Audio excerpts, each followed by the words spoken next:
الحمدللہ وکفا والصلاۃ والسلام علی عبادہ الذین اصطفیٰ خصوصاً علی افضلہم وخاتم النبیین محمد الامین وعلی آلہ واصحابہ اجمعین۔ اعوذ باللہ من الشیطان الرجیم، بسم اللہ الرحمن الرحیم۔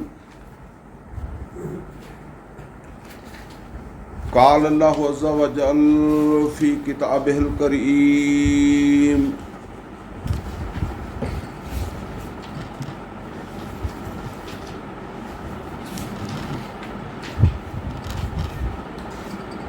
ومنہم امیون لا یعلمون الکتاب الا امانی وانہم الا یظنون فویل للذین یکتبون الکتاب بأیدیہم ثم یقولون ھذا من عند اللہ لیشتروا بہ ثمنا قلیلا فویل لہم مما کتبت ایدیہم وویل لہم مما یکسبون۔ صدق اللہ العلی العظیم۔ رب اشرح لی صدری ویسر لی امری واحلل عقدۃ من لسانی یفقہوا قولی۔ اللہم ارنا الحق حقا وارزقنا اتباعہ وارنا الباطل باطلا وارزقنا اجتنابہ، آمین یا رب العالمین۔ عزیز دوستو، ترجمہ قرآن و مختصر تشریح کے حوالے سے یہ ہماری جو ہے وہ تیسری مجلس ہے، یعنی اس سے پہلے ہماری 2 کلاسیں ہو چکی ہیں، یہ ہماری تیسری کلاس ہے۔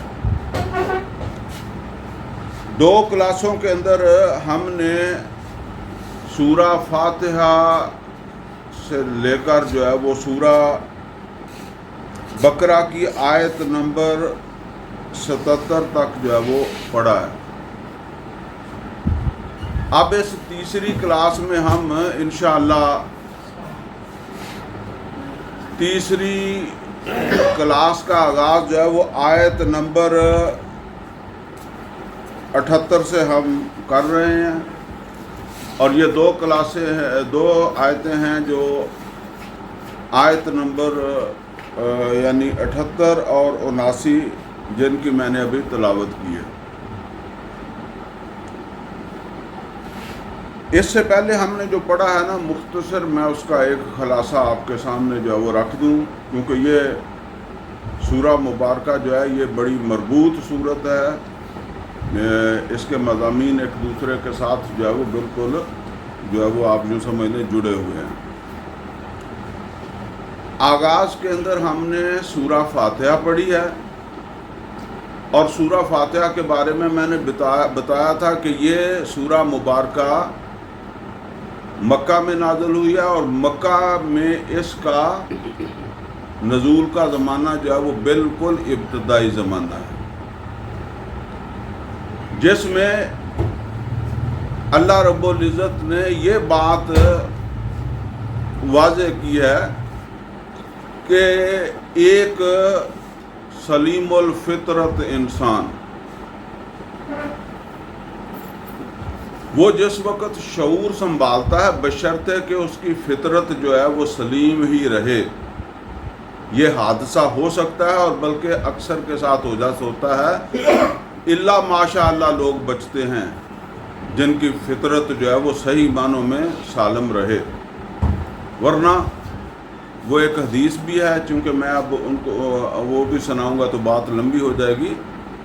تو نبی صلی اللہ علیہ وسلم نے فرمایا کہ یہ ماحول جو ہے وہ پھر فطرت کے اوپر اثر انداز ہو جاتا ہے۔ البتہ جس کی فطرت سلامت ہو وہ اپنے مالک کو پہچان لیتا ہے، اور پہلی 3 آیتوں میں یہی بات آئی ہے، الحمدللہ رب العالمین الرحمن الرحیم مالک یوم الدین۔ اب یہ آپ خود ذہن لڑائیں کہ رب کا کیا مطلب ہے جو پہلی آیت میں آ رہا ہے، اور پھر اللہ کے ساتھ اس کا کیا لنک ہے، پھر رحمان اور رحیم، پھر وہ مالک یوم الدین. یہ یقین دل میں پیدا ہوا ہے، زبان سے نہیں بات کر رہا. اب دل میں پیدا ہو گیا ہے تو ایسے انسان کا ڈیسیجن یہ ہے کہ اب مجھے زندگی جو ہے وہ اسی کی فرما برداری میں گزارنی ہے جس کا مجھے تعارف ہوا ہے، جس کو میں نے پہچانا ہے. اب میں نے زندگی اسی کی فرما برداری میں گزارنی ہے. اور دوسری بات یہ ہے کہ اپنے ہر مسئلے میں نے اس کی طرف رجوع کرنا ہے، اسی سے مدد مانگنی ہے. اور پھر اس کے بعد یہ بات واضح ہوئی کہ اگر یہ پہچان بھی درست ہے اور یہ ڈیسیجن بھی دل سے ڈیسیجن لے رہا ہے، ایاک نعبد و ایاک نستعین، تو ایسا انسان جو ہے اس کی جو ترجیح ہوگی جب اللہ تعالیٰ سے اس نے کوئی مدد مانگنی ہے تو اس کی ظاہر ہے کسی حاجت کے حوالے سے ہی مدد درکار ہے نا. تو اس کی سب سے بڑی حاجت جس کے مقابلے میں سب حاجات ہیچ ہیں، کم تر ہیں، وہ ہے صراط مستقیم. اہدنا الصراط المستقیم، اے اللہ مجھے صراط مستقیم عطا فرما دے، اے میرا رب مجھے صراط مستقیم عطا، میری مدد فرما اور مجھے صراط مستقیم عطا فرما دے. اگر یہ ترجیح نہیں ہے، ترجیح کچھ اور بن گئی ہے، وہ بے شک اولاد بن گئی ہے، مکان بن گیا ہے، نوکری بن گئی ہے، کوئی بھی اس کے علاوہ جسے ہم جو ہے وہ دنیا کہتے ہیں، کوئی چیز جو ہے وہ ترجیح بن گئی ہے، تو اب یہ اصل کے اندر ترجیح الٹی ہو گئی ہے. اور جو ہم میں سے اکثر و بیشتر کی ترجیح الٹی ہی ہوتی ہے، یعنی یا اولاد کی فکر میں پڑ گیا، یا گھر بار کی فکر میں، نوکری کی فکر میں، دوست احباب رشتہ دار، ان کی اب زندگی کا اصل مقصد یہ ہو گیا ہے. اور وہ صراط مستقیم اور ہدایت جو ہے وہ دوسرے درجے میں چلی گئی ہے یا بالکل ہی ختم ہو گئی ہے. تو ایسا شخص جو ہے اس کا آخرت میں کوئی حصہ نہیں ہے. نوٹ کر لیں، جس کی ترجیح تبدیل ہو گئی ہے، اور یہ میں دوسرے لوگوں سے نہیں کہتا، جو یہاں بیٹھے ہیں ان سے کہتا ہوں، اپنی ترجیح کو درست کریں. سورہ فاتحہ میں غالباً سورہ بقرہ میں یہ آیت نمبر شاید 200 ہے، ہم پڑھیں گے جب وہاں پہنچیں گے. ایک شخص کے بارے میں آتا ہے، 200 ہوگی یا 201 ہوگی، یہاں کہیں ہوگی. ایک شخص ہے جس نے دنیا کو ترجیح بنایا ہے. ربنا آتنا فی الدنیا ربنا آتنا فی الدنیا وما لہ فی الآخرۃ من خلاق. حج پر خانہ کعبہ کے اندر کھڑا کر میں کئی دفعہ سمجھاتا ہوں کہ یہ کسی بت سے نہیں مانگ رہا. آپ کہیں جی وہ بت سے مانگ رہا ہے، وہ پیر سے مانگ رہا ہے، وہ کسی قبر والے سے مانگ رہا ہے، وہ کسی مزار سے مانگ رہا ہے، وہ کسی فرشتے سے مانگ رہا ہے. وہ تو مانگ رہا ہے اللہ سے. ربنا آتنا فی الدنیا، اے میرے رب مجھے دنیا میں سے دے دے. تو اللہ اتنا غصے میں ہوا، اللہ نے کہا وما لہ فی الآخرۃ من خلاق، نہیں رہا اس کا کوئی حصہ جو ہے وہ آخرت میں. جو بت سے مانگے، جو پیر سے مانگے، جو قبر والے سے مانگے، وہ تو کھڈے میں گیا. جو اللہ سے مانگے اس کے بارے میں فرمایا وما لہ فی الآخرۃ من خلاق. اس کی تو ترجیح تبدیل ہو گئی ہے. اسی لیے دوسری آیت میں آیا نا کہ وَمِنَ النَّاسِ مَن يَقُولُ رَبَّنَا آتِنَا فِي الدُّنْيَا حَسَنَةً وَفِي الْآخِرَةِ حَسَنَةً وَقِنَا عَذَابَ النَّارِ. یعنی ان خصوصیت سے کہا جا رہا ہے وَقِنَا عَذَابَ النَّارِ، بھوک برداشت کر لوں گا، اولاد نہ ہوئی کر لوں گا، گھر نہ بنا کر لوں گا، بیماری برداشت کر لوں گا، آگ نہیں برداشت کر سکتا، اس سے مجھے وہ خصوصی طور پر ترجیح میری آگ سے بچنا ہے۔ تو یہ بتایا گیا ہے کہ اگر واقعتاً اس نے اللہ کو پہچانا ہے تو پھر اس کی ترجیح کیوں نہیں بنی؟ کہہ تو رہا ہے کہ اہدنا الصراط المستقیم، لیکن توجہ تو ساری اس کی اپنی نوکری پر ہے، توجہ تو اس کی اپنے کاروبار کے اوپر ہے، توجہ ساری تو اولاد کے اوپر ہے۔ یہ دنیا ہی ہے نا جس کے لیے اس کی جو ہے وہ توجہ ہے، 24 گھنٹے میں کتنا وقت جو ہے وہ کس کے لیے گزارتا ہے۔ بہرحال اس میں تو بہت ساری باتیں ہو سکتی ہیں، وہ سورہ انفطار میں بھی بڑا زوردار طریقے سے یہ بات اللہ نے سمجھائی ہے، لیکن اب ہمارے پاس یہاں ٹائم نہیں ہے۔ اچھا جی، اس سے آگے پھر وہ وضاحت آ جاتی ہے کہ ایسی ہدایت جو مجھے انعام یافتہ لوگوں کے ساتھ ملا دے، جو مجھے گمراہ ہونے والوں سے بچا لے، یعنی میرے اوپر واضح کر دے کہ یہ رستہ میں چلوں گا تو گمراہ ہو جاؤں گا، اور یہ واضح کر دے کہ یہ رستہ میں چلوں گا تو میں غضب کا مستحق بن جاؤں۔ یہ سورہ فاتحہ مکمل ہو گئی۔ یوں سمجھ لیں کہ یہی مضامین ہے آگے پورے قرآن میں۔ اب اسی کا جواب ہے۔ اب اچھا نوٹ کر لیں ایک بات کہ سورہ فاتحہ کہاں نازل ہو رہی ہے؟ مکہ میں ابتدا میں، اور ہجرت کے بعد مدینے کے اندر جو سورت نازل ہو رہی ہے ابتدا میں وہ کون سی ہے؟ سورہ بقرہ۔ اچھا، وہ سورہ بقرہ جو ہے وہ نازل ہو رہی ہے۔ مزے کی بات یہ ہے کہ سورہ فاتحہ چھوٹی صورتوں میں سے ہے، چھوٹی صورت ہے، اور سورہ فاتحہ بڑی صورتوں میں ہیں۔ تو اب جو پہلے دو رکوع ہیں ان میں اب میں مزید ڈیٹیل میں نہیں جا سکتا، اس میں ایک بتایا گیا ہے پہلی 5 آیات میں کہ اس طرح کے لوگ جو ہے وہ اللہ تعالیٰ کے انعامات کے مستحق بنتے ہیں، تم اپنے آپ کو اس کے اوپر پرکھ لو۔ اولئک علی ھدی من ربہم واولئک ھم المفلحون۔ پھر 2 آیتوں میں یہ بتا دیا کہ یہ لوگ غضب کے مستحق بنتے ہیں۔ اس طرح یہ پہلا رکوع پورا ہو گیا۔ پھر تیسرا رکوع جو ہے اس میں 2 طرح کے لوگ جو ہیں ان کو واضح کیا گیا۔ ایک وہ ہیں جو ایمان لا کر ضعف ایمان میں مبتلا ہو جاتے ہیں، اور دوسرے وہ ہیں کہ جو ضعف ایمان کا علاج نہیں کرتے، یعنی بیماری لگ گئی ہے علاج نہیں کرتے، تو جا کینسر ہوتا ہے، اور وہ کینسر کیا ہے؟ وہ نفاق۔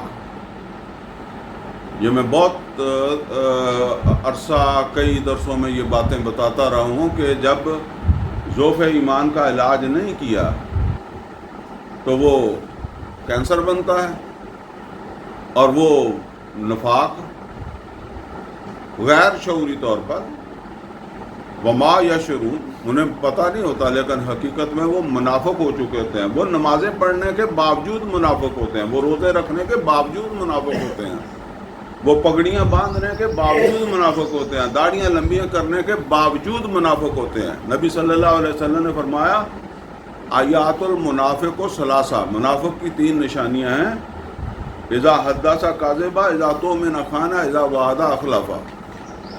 اور دوسری روایت میں فرمایا وَإِذَا خَاصَمَ فَجَرَ، چوتھی نشانی۔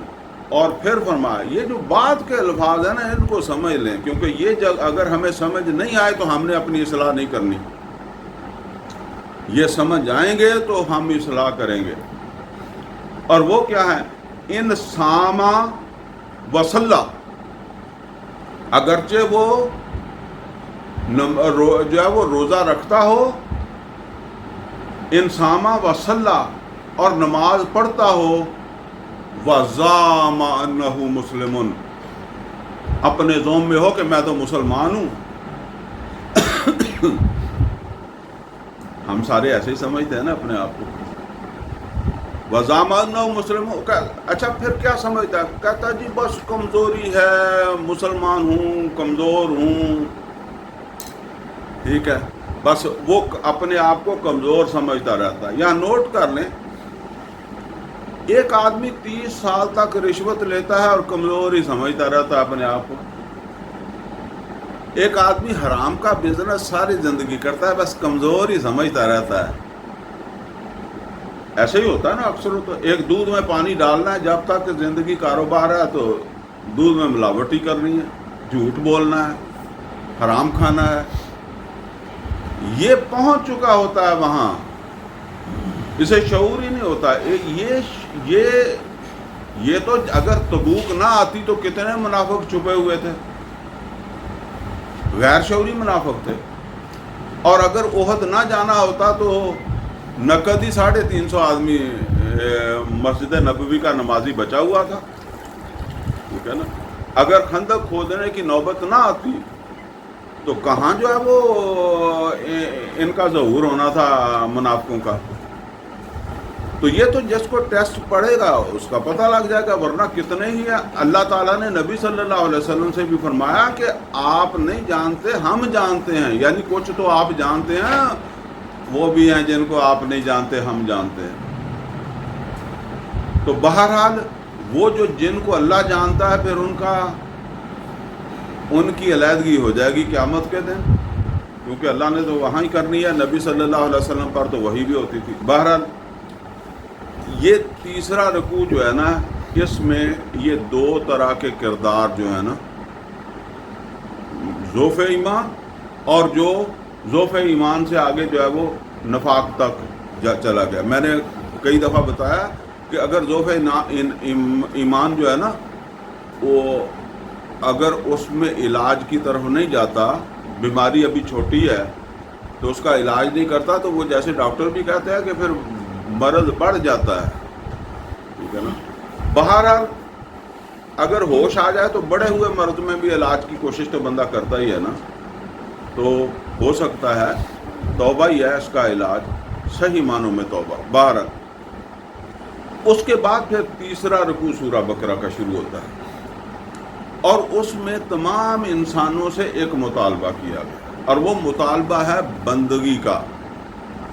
اپنی پوری زندگی جو ہے وہ اللہ تعالیٰ کی فرما برداری میں گزارو. آدھی پونی نہیں، پوری زندگی وہ اللہ تعالیٰ کی فرما برداری میں گزارو. اس کا نام عبادت ہے. وہ صرف مسجد کی نہیں، وہ صرف رمضان کے روزوں کی نہیں، وہ صرف حج کی نہیں، وہ صرف جو ہے وہ آپ یہ سمجھ رہے ہیں کہ زکوٰۃ دے کے فارغ ہو گئے ہیں، نہیں. پوری زندگی میں اللہ تعالیٰ کی فرما برداری کرنی ہے. اس کا نام عبادت ہے. اور وہ دکان پر بیٹھ کر بھی کرنی ہے، اور وہ کھیت میں بھی کرنی ہے، اور وہ معاملات میں بھی کرنی ہے. بیوی کے ساتھ بھی تمہارے معاملات جو ہے وہ انہی تعلیمات کی روشنی میں ہوں جو اللہ اور اس کے رسول نے بتائی. اور تمہارے ہمسایوں کے ساتھ بھی، اور دائیں بائیں پوری زندگی جو ہے وہ اللہ کی اور اس کے رسول صلی اللہ علیہ وسلم کی تعلیمات کے مطابق گزر رہی ہے، تو یہ عبادت میں ہے. ورنہ جب تک آپ اللہ کی فرما برداری کر رہے ہیں، فرما بردار ہیں، اور جب آپ اللہ تعالیٰ کی فرما برداری نہیں کر رہے ہیں، میں ایک مثال سے سمجھا دوں کہ مسجد میں نماز پڑھ رہے ہیں تو اللہ کی فرما برداری کر رہے ہیں، اور دکان پر جا کر جھوٹ بولنا شروع کر دیا ہے، یا ملاوٹ کرنی شروع کر دیا ہے، کم تولنا شروع کرتا ہے، تو نافرمان ہو گئے. اس حد سے تجاوز کر لیا، نکل گئے باہر. وہ جو اللہ تعالیٰ نے آگے جا کر ہم پڑھیں گے، فرمایا یا ایھا الذین آمنوا ادخلوا فی السلم کافہ، پورے کے پورے اسلام میں رہو. نکل گئے ہو باہر. بے شک تم صبح کی نماز پڑھ کے آئے ہو، بے شک تم اس دفعہ حج کر کے آئے ہو. اس وقت تم تھے فرما بردار، اس وقت تم تھے ابد کی حالت میں. اب تم ابد جو ہے وہ اس کی جو حالت ہے اس سے باہر آ چکے ہو. تو اب شعور ہے تو توبہ کر کے اندر آؤ بس. یہ تیسرے رکوع کا مضمون ہے. بہرحال اس میں پھر آگے اور بھی کئی ساری چیزیں آئی ہیں جو بڑی اہم ہیں، پھر ان کو میں چھیڑوں تو اس میں وقت زیادہ لگتا ہے. بہرحال وہ آپ ریکارڈ ہیں ہمارے پاس، ان کو آپ یعنی اسی چینل پہ یہ لوڈ بھی ہو جاتے ہیں جو ہم یہاں ریکارڈ کرتے ہیں نا. تو وہ میرے نام سے جو بنا ہوا نا محمد منیر احمد آفیشیل، اس کے اندر آپ ویسے وائس میں بھی کریں گے تو انشاءاللہ وہ آ جائے گا، اس میں یہ لوڈ ہو جاتے ہیں. بہرحال اس کے بعد جو ہے وہ چوتھا رکوع آتا ہے. تو چوتھا رکوع جو ہے وہ بڑا اہم رکوع ہے. اس میں اللہ تعالیٰ نے انسان کی اس دنیا کے اندر حیثیت اس کو واضح کیا کہ انسان کو اس دنیا میں بطور خلیفہ بھیجا گیا ہے. اور بطور خلیفہ، نوٹ کر لیں، بطور خلیفۃ الارض، زمین کا خلیفہ. اور زمین کے خلیفے کا مطلب یہ ہے کہ زمین کے اوپر حکمرانی کرنے والا. یہ کئی لوگ بہت ساری جو ہے وہ غلط فہمیاں پیدا کرتے ہیں. جی خلیفہ کا مطلب یہ بھی ہوتا ہے اور خلیفہ کا مطلب وہ بھی ہوتا ہے. اب ان بحثوں میں نہیں جا سکتا. خلیفہ کے مطلب تو کئی سارے ہوتے ہیں، لیکن سورہ نور کی آیت نمبر 55 ہے، جس میں اللہ تعالیٰ نے فرمایا کہ وعد اللہ الذین آمنوا منکم وعملوا الصالحات لَيَسْتَخْلِفَنَّهُمْ فِي الْأَرْضِ، کہ ہم انہیں زمین کی خلافت عطا کریں گے. یہ ہمارے ہاں منکرین حدیث، جس کا اس وقت چہرہ جو ہے وہ جاوید احمد غامدی ہے، ویسے وہ پیچھے بہت سارے اور بھی رہے ہیں، سر سید بھی رہا ہے، اور یہ ابھی انڈیا کے ایک عالم دین تھے جماعت اسلامی سے علیحدہ ہونے والے، وحید الدین خان، اور اب اس کا یہ نمائندہ ہے پاکستان میں تو نہیں، بھاگ گیا یہاں سے. بہرحال یہ پھر اس طرح کی باتیں کرتے ہیں. یہ کہتے ہیں جی خلیفہ جو ہے نا وہ تو اس کا مطلب یہ ہے اور اس کا مطلب وہ ہے. اس کا مطلب جو ہے وہ یہ نہیں ہے کہ زمین کی حکومت. تو اب یہ سمجھ لیں کہ اس وقت مسلمان جو تھے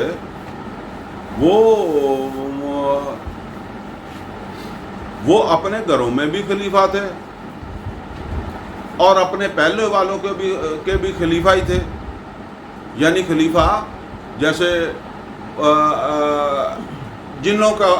پہلے جن تھے، اس کے بعد انسان خلیفہ بن گیا، ٹھیک ہے نا.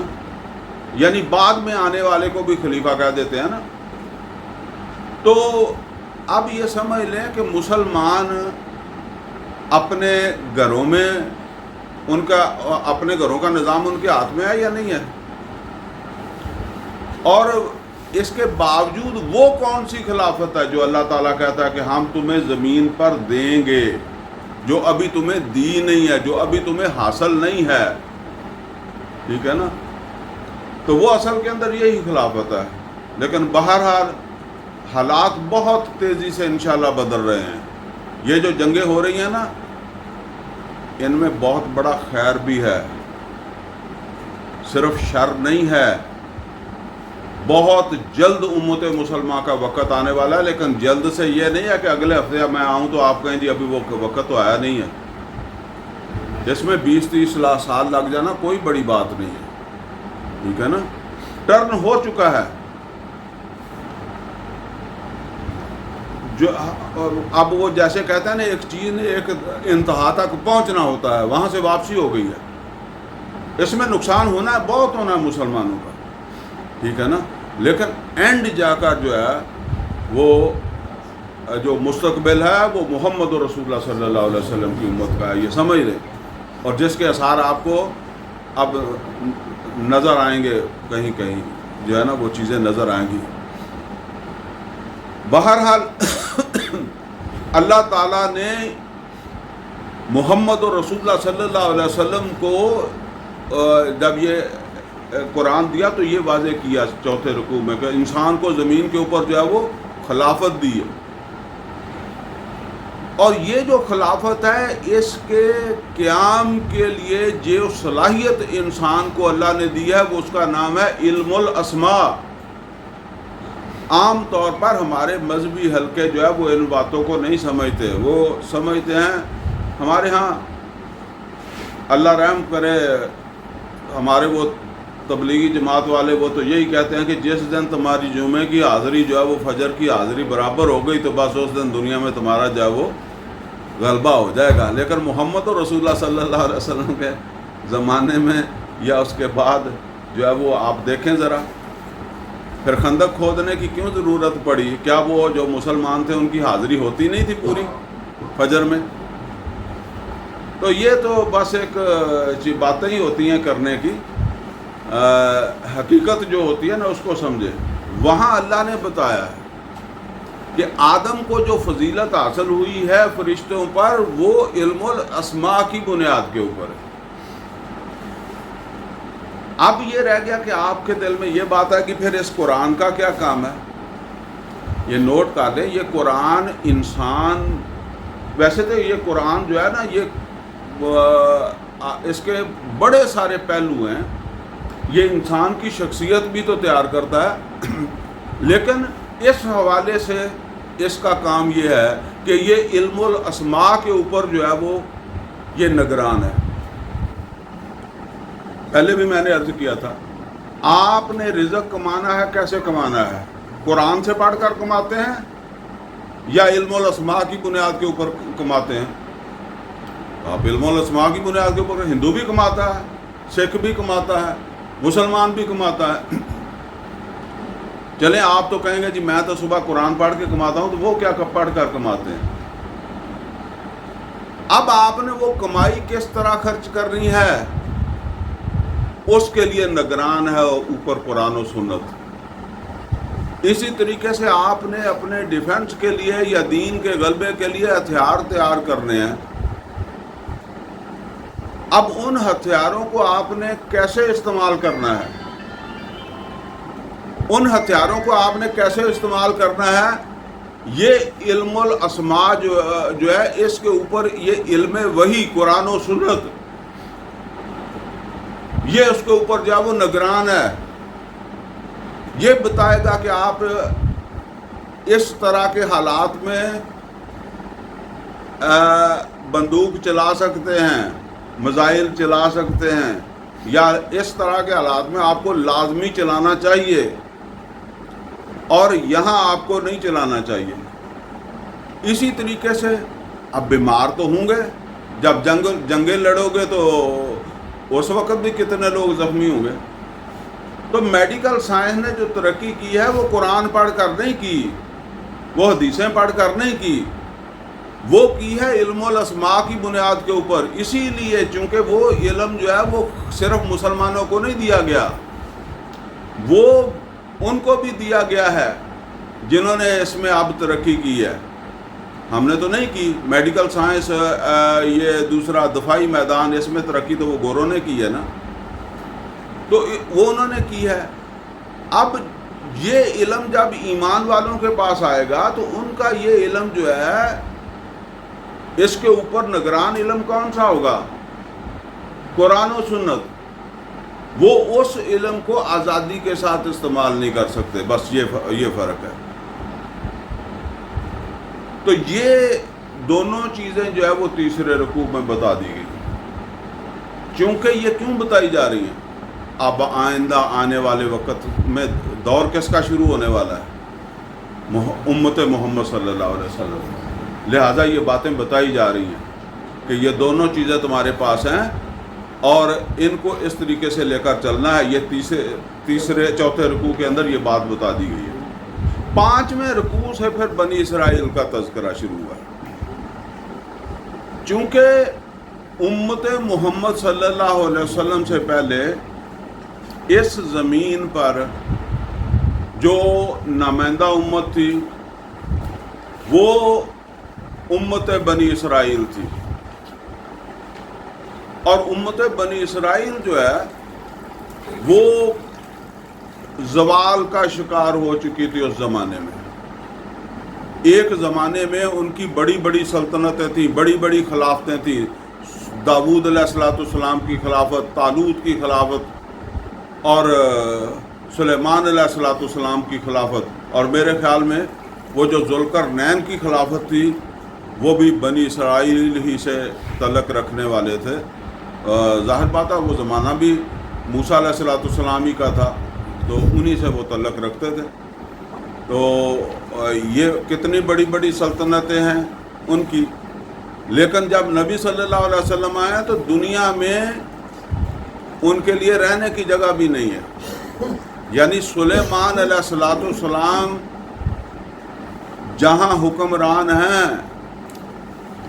اور حکمرانی کی شان کیا ہے کہ ملکہ بلقیس کو خط لکھتے ہیں کہ میرے پاس فرما بردار ہو کے آ جاؤ، لیکن اب صورتحال یہ ہے کہ ان کی سلطنت میں ان کی اولاد، یا ان کی اولاد تو خیر دنیا سے چلی گئی تھی لیکن نسل تو تھی نا، ان کی نسل کو وہاں رہنے کی بلکہ ویزا لے کر داخل ہونے کی اجازت نہیں ہے۔ تو یہ بات جو ہے وہ پھر اللہ تعالیٰ نے واضح کی کہ ان کے اندر جو خرابیاں آ گئی ہیں وہ خرابیاں اب لا علاج ہیں، لہذا ان خرابیوں کی بنا پر ان کو ٹرمینیٹ کیا جا رہا ہے، ان کو معزول کیا جا رہا ہے، اور ان کی جگہ اب مسلمانوں تم کو لایا جا رہا ہے۔ لہذا یہاں 5ویں رکوع سے یا بنی اسرائیل اذکروا نعمتی التی انعمت علیکم، یہاں سے بات شروع ہوئی ہے، ان کو دیے گئے انعامات کا جو ہے وہ تذکرہ ہے، اور اس کے بعد پھر ان کی خرابیوں ہی کا تذکرہ ہے۔ بعض لوگ جو ہے وہ جب ہم قرآن حکیم کا یہ حصہ پڑھتے ہیں نا تو ان کے ذہن میں آتا ہے کہ بنی اسرائیل میں شاید کوئی خیر تھا ہی نہیں۔ ایسی بات نہیں ہے، حدیثوں کے اندر نبی صلی اللہ علیہ وسلم نے ایسے ایسے اللہ کے ولی بتائے ہیں کہ مطلب حیرت ہوتی ہے کہ اتنا تقویٰ، اور زمین کے اوپر خلافتیں انہوں نے قائم کی ہیں۔ ابھی میں نے ذکر کیا ذوالقرنین کا، داؤد علیہ السلام کا، سلیمان علیہ السلام کا، طالوت کا، تو بڑا دور رہا ہے ان کا۔ بہرحال ایک وقت تھا جب وہ زوال میں آ گیا، اور اب اللہ تعالیٰ کی طرف سے فیصلہ ہو گیا کہ نئی امت کھڑی کی جائے گی۔ یہ جو ان کے جرائم بتانے کا ذکر ہے، پچھلی دفعہ میں نے ذکر کیا تھا، یہ تقریباً 2000 سال کے اوپر مشتمل ان کی کوتاہیاں ہیں جن کا ذکر ہو رہا ہے۔ جس طرح آپ کسی ملازم کو رکھتے ہیں نا، آپ نے 10-12 سال ملازم رکھا، کئی دفعہ اس نے غلطی کی، کئی دفعہ آپ نے معاف کیا، لیکن مجموعی طور پر آپ کو وہ کام دیتا تھا، آپ اسے رکھتے رہے۔ اب 12-14 سال کے بعد ایک آپ نے سمجھا کہ نہیں، اب یہ بالکل ہی جو ہے وہ ہڈ حرام ہے، تو اب اس کو نکالنا ہے۔ اب اسے آپ جب بتاتے ہیں نا تو اس کی پوری 15 سال کی تاریخ اس کے سامنے رکھتے ہیں۔ فلاں جگہ کے اوپر تم نے یہ کیا تھا، ہم نے درگزر کیا، فلاں جگہ تم نے یہ کیا، ہم نے درگزر کیا، فلاں جگہ تم نے یہ کیا، تم نے کہا میری بیوی کے بچہ پیدا ہونے والا تو ہم نے کہا جا ہفتہ 10 دن چھٹی کر لے۔ یہ سارے ہمارے احسانات ہیں تیرے اوپر، لیکن اب تم اس حد تک ہڈ حرام ہو گئے ہو کہ اب ہمارے تم کام کے ہی نہیں ہو۔ تو یہ اصل میں بتانے کا مطلب ایک تو ان کو واضح کرنا ہے، بنی اسرائیل کو، جو اس صورت کے نازل ہوتے وقت مدینے میں موجود ہیں، یہودی مدینے میں موجود ہیں، خیبر میں بھی موجود ہیں، یا مدینے میں بھی موجود ہیں۔ تو ان کو یہ بتانا ہے کہ تمہارے ساتھ کوئی زیادتی نہیں ہو رہی، تم اب اس لائق نہیں رہے۔ اور دوسری طرف جو امت اب اٹھنا اس جگہ کے اوپر جو ہے وہ آ رہی ہے، اس کو یہ بتانا ہے کہ اللہ تعالیٰ شکلیں نہیں دیکھتا، ان اللہ لا ينظر الى صورکم ولکن ينظر الى اعمالکم، اللہ تمہاری صورتیں نہیں دیکھے گا، اللہ تمہارے اعمال دیکھے گا۔ اگر تمہارے اندر بھی یہی خرابیاں پیدا ہو گئی تو تمہارا بھی انجام یہی ہوگا۔ تو اب یہ کافی ساری چیزیں ہم نے پڑھ لی ہیں آیت نمبر 77 تک، وہ تو اب آپ کو خود ہی یاد رکھنی چاہیے۔ بس اب آیت نمبر 78 سے ہم شروع کرنے لگے ہیں، تو یہاں نوٹ پھر کر لیں کہ بہت بڑے جرم کا ذکر ہو رہا ہے۔ یعنی ان کے ٹرمینیشن کے اسباب میں سے، ان کی معزولی کے اسباب میں سے ایک بہت بڑا سبب بیان ہو رہا ہے، اور وہ کیا ہے؟ فرمایا وَمِنْهُمْ أُمِّيُّونَ، ان میں ہیں امی۔ اچھا، یہ امی نبی صلی اللہ علیہ وسلم کو بھی نبی امی کہا گیا، اور عام جو عرب تھے، قریش، بنی اسماعیل، ان کو بھی امی کہا گیا۔ قرآن کریم میں ہے نا کہ هو الذی بعث فی الامیین رسولا منہم، امیین رسولا منہم، امیوں میں رسول اٹھایا۔ تو یہ امی کا کیا مطلب ہے؟ یعنی امی کا مطلب یہ ہے کہ جس طرح ایک تعلیم ہم عام طور پر جو ہے وہ حاصل کرتے ہیں، ایک مطلب اس کا یہ بھی ہے کہ اس طرح کی تعلیم ان کے رواج نہیں تھا۔ دوسرا کیا ہے؟ ایک ہے اہل کتاب جن کے پاس اللہ کی کتاب موجود ہے، اور دوسرے ہیں جن کے پاس اللہ کی کتاب نہیں ہے، وہ ہے اہل کتاب اور یہ ہیں امی۔ سمجھ گئے نا؟ یہ امی ہیں جو مکے کے لوگ ہیں، اور وہ ہے اہل کتاب۔ تو بہرحال اپنے اپنے اعتبار سے کئی سارے مفہوم اس کے جو وہ لوگوں نے بیان کیے ہیں، لیکن میں نے ایک عام سا مفہوم آپ کے سامنے رکھا کہ آپ کو سمجھ آ جائے۔ اچھا، اب ان کو کہا جا رہا ہے کہ ان کے پاس امی ہیں، کوئی علم نہیں ہے، کوئی کتاب نہیں ہے ان کے پاس۔ کن کے پاس؟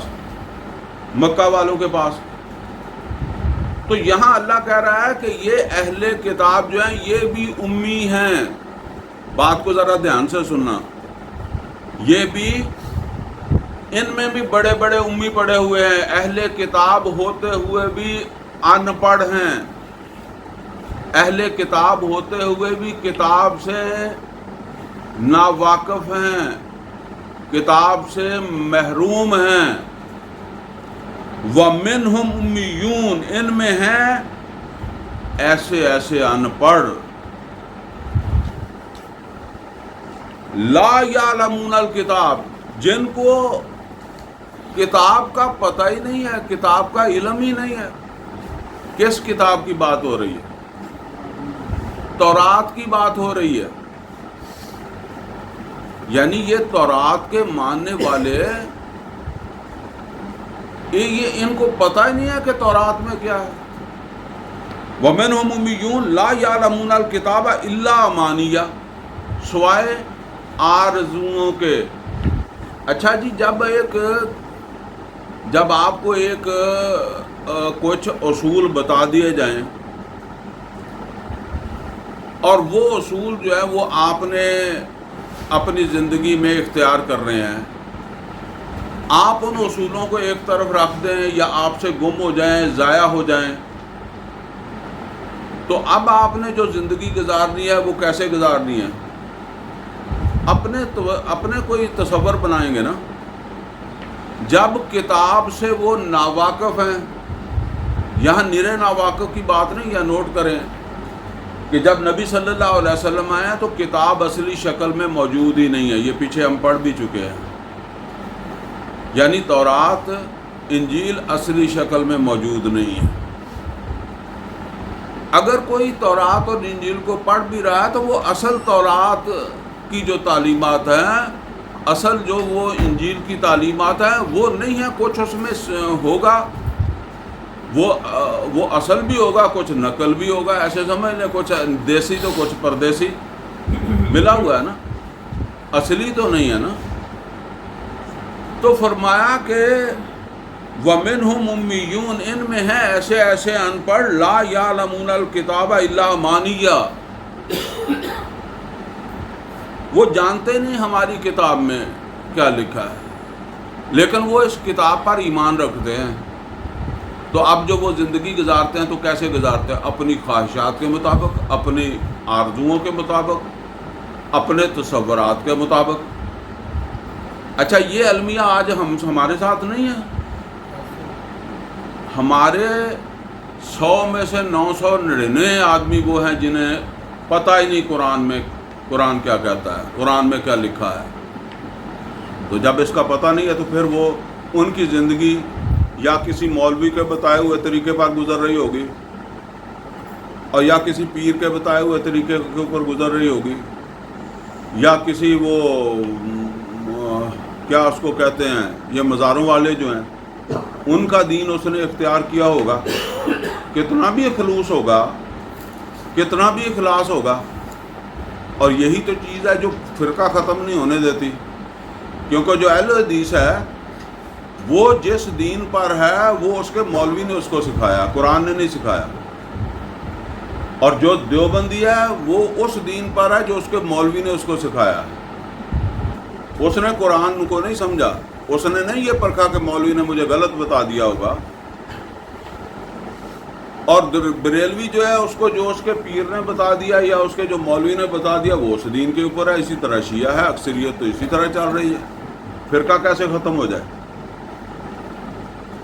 یہ قرآن کا جو علم ہے، یہ جو لوگ فرقہ پرست ہیں، یہ ان کے بارے میں آتا ہی نہیں ہے، ٹھیک ہے نا؟ کیونکہ اس سے فرقے کو نقصان پہنچتا ہے۔ نوٹ کر لیں، جنہوں نے فرقہ بچانا ہے وہ کوشش کریں کہ قرآن کا علم نہ پھیل جائے کہیں۔ یہ پھیلے گا تو ان کا فرقہ نقصان میں چلا جائے گا۔ بہرحال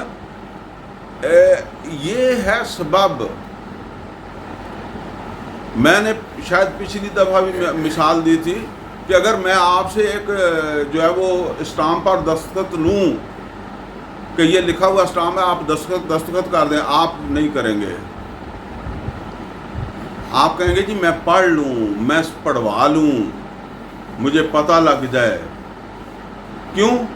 جب آپ نے دستخط کر دیے تو اس کو کیا کہتے ہیں؟ تصدیق۔ میں نے تصدیق کر دی ہے جو لکھا ہوا ہے اس کی۔ تو کیا کبھی آپ نے سوچا ہے کہ میں قرآن کی بھی تصدیق کر رہا ہوں پڑھے بغیر؟ قرآن کی تصدیق کرتے ہیں کہ نہیں کرتے؟ تصدیق بالقلب کس کا نام ہے؟ یا تو یہ سمجھیں کہ کی نہیں ہے، تو یا یہ سمجھیں کہ وہ لکھے ہوئے اسٹامپ پر بغیر پڑھے دستخط تصدیق کر دیے۔ اصل میں وجہ کیا ہے؟ وہ جو اسٹامپ میں آپ سے کہتا ہوں نا کہ اس کے اوپر آپ دستخط کر دیں، آپ کو خطرہ ہے کہ میرا کہیں مکان ہی نہ لکھا ہوا ہو، میری کوئی اور جائیداد ہی نہ لکھی ہوئی ہو، بعد میں پتہ لگے کہ میں نے تو خود دستخط کیے ہوئے ہیں۔ اور یہاں نقصان کا کوئی خطرہ نہیں ہے، کسی مسلمان کو کوئی خطرہ نہیں ہے جہنم کا، کسی کو کوئی خواہش نہیں ہے۔ اگر اس اسٹامپ میں نے آپ کے لیے لکھا بھی ہو نا کہ یہ میں نے آپ کو پلاٹ دے دینا ہے، لیکن بتایا نہ ہو، تو آپ پھر بھی کہیں گے نہیں تسلی کر لوں میں آپ سے کہوں جی آپ کو فائدہ ہی ہوگا، پھر بھی آپ نے کہنا یہ فائدہ بھی ہوگا، پتہ تو لگ جائے نا۔ لیکن یہ ہے صورتحال۔ 70 سال بعد مسلمانوں کے گھر میں پیدا ہونے کے بعد 70 سال بعد مرنے والے نے 70 آیتیں نہیں سیکھی ہوتی، ایسے ہی مر جاتا ہے، اور پھر پڑھتے ہیں اس کے اوپر جب وہ قرآن، پھر کوشش کرتے ہیں کہ اس کی قبر میں بھی قرآن اس کے ساتھ رکھ دیں، اس کے وہ کفن کے اوپر بھی قرآن ہی سارا جو ہے وہ لکھ دیں۔ بہرحال یہ جو نوٹ کریں 1400-1500 سال بعد جو خرابی اس وقت یہود کی تھی جس کی وجہ سے وہ ٹرمینیٹ ہوئے، وہ خرابی اس وقت ہم مسلمانوں کے اندر بھرپور طریقے سے موجود ہے۔ ہم بھی اپنی کتاب کی تصدیق بغیر پڑھے جو ہے وہ کرتے ہیں، بغیر سمجھے کرتے ہیں۔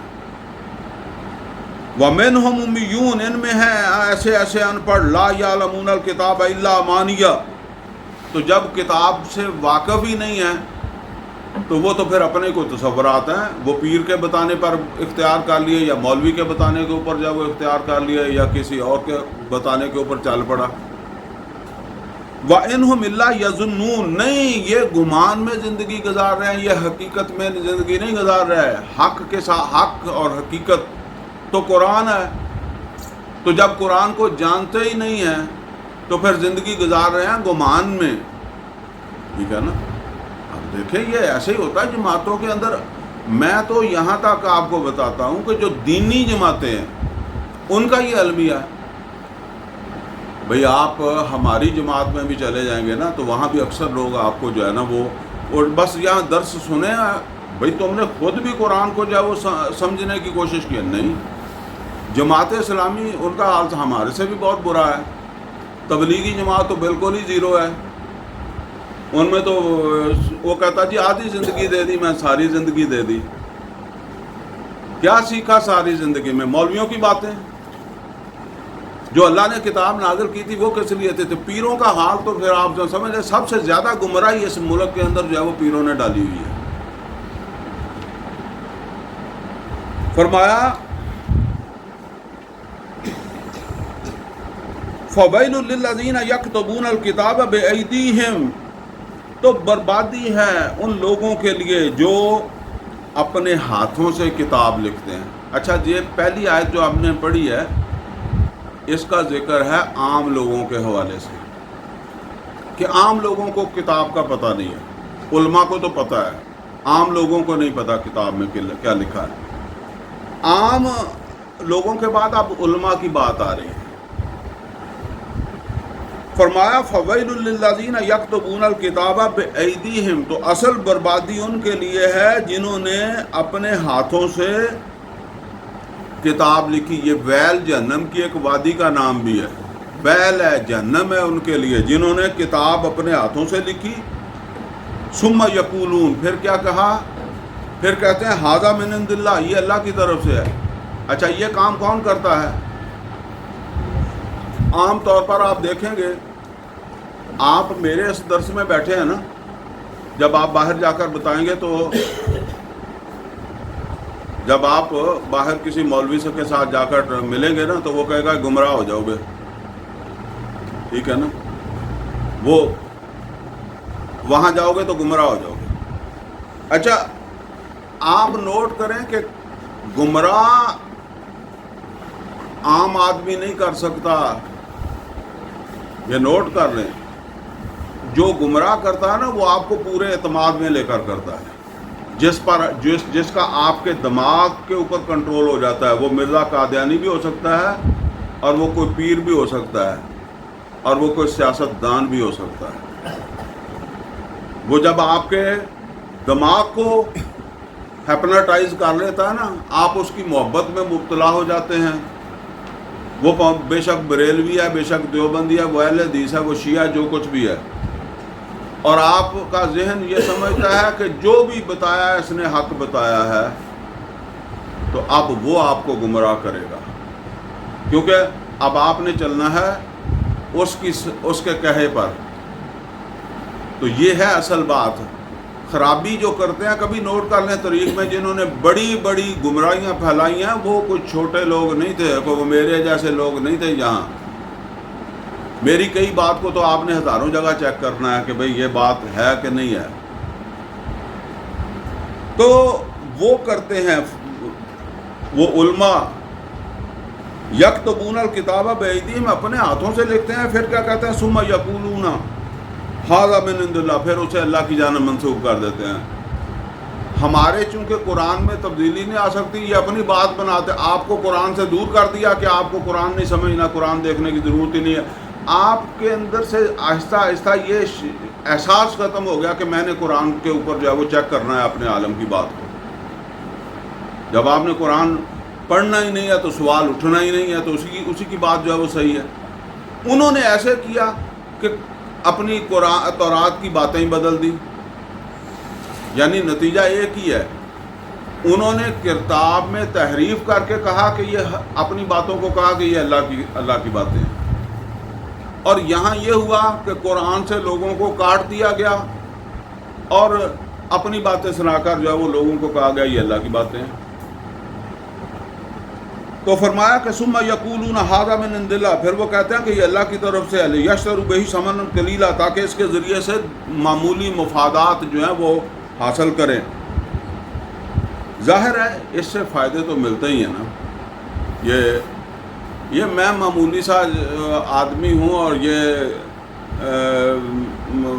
درس آپ کے سامنے جب وہ دیتا ہوں نا، تو آپ یقین کریں کئی لوگ کہیں گے جی آپ ہمارے پاس کھانا کھائیں، آپ ہمارے پاس بیٹھیں، میرے پاس تو ٹائم ہی نہیں ہوتا، اس وجہ سے میں شاید بچا ہوا ہوں، ورنہ لوگ کھانا کھلا کر خوش ہوتے ہیں، دعوت میں بلا کر خوش ہوتے ہیں، عزت بھی کرتے ہیں۔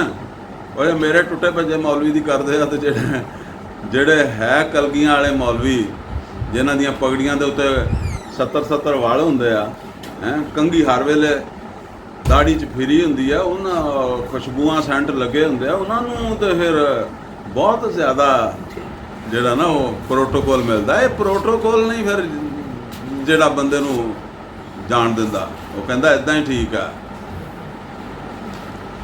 فرمایا لیشتروا بہ ثمنا قلیلا، تاکہ دنیا کے مفادات لیں۔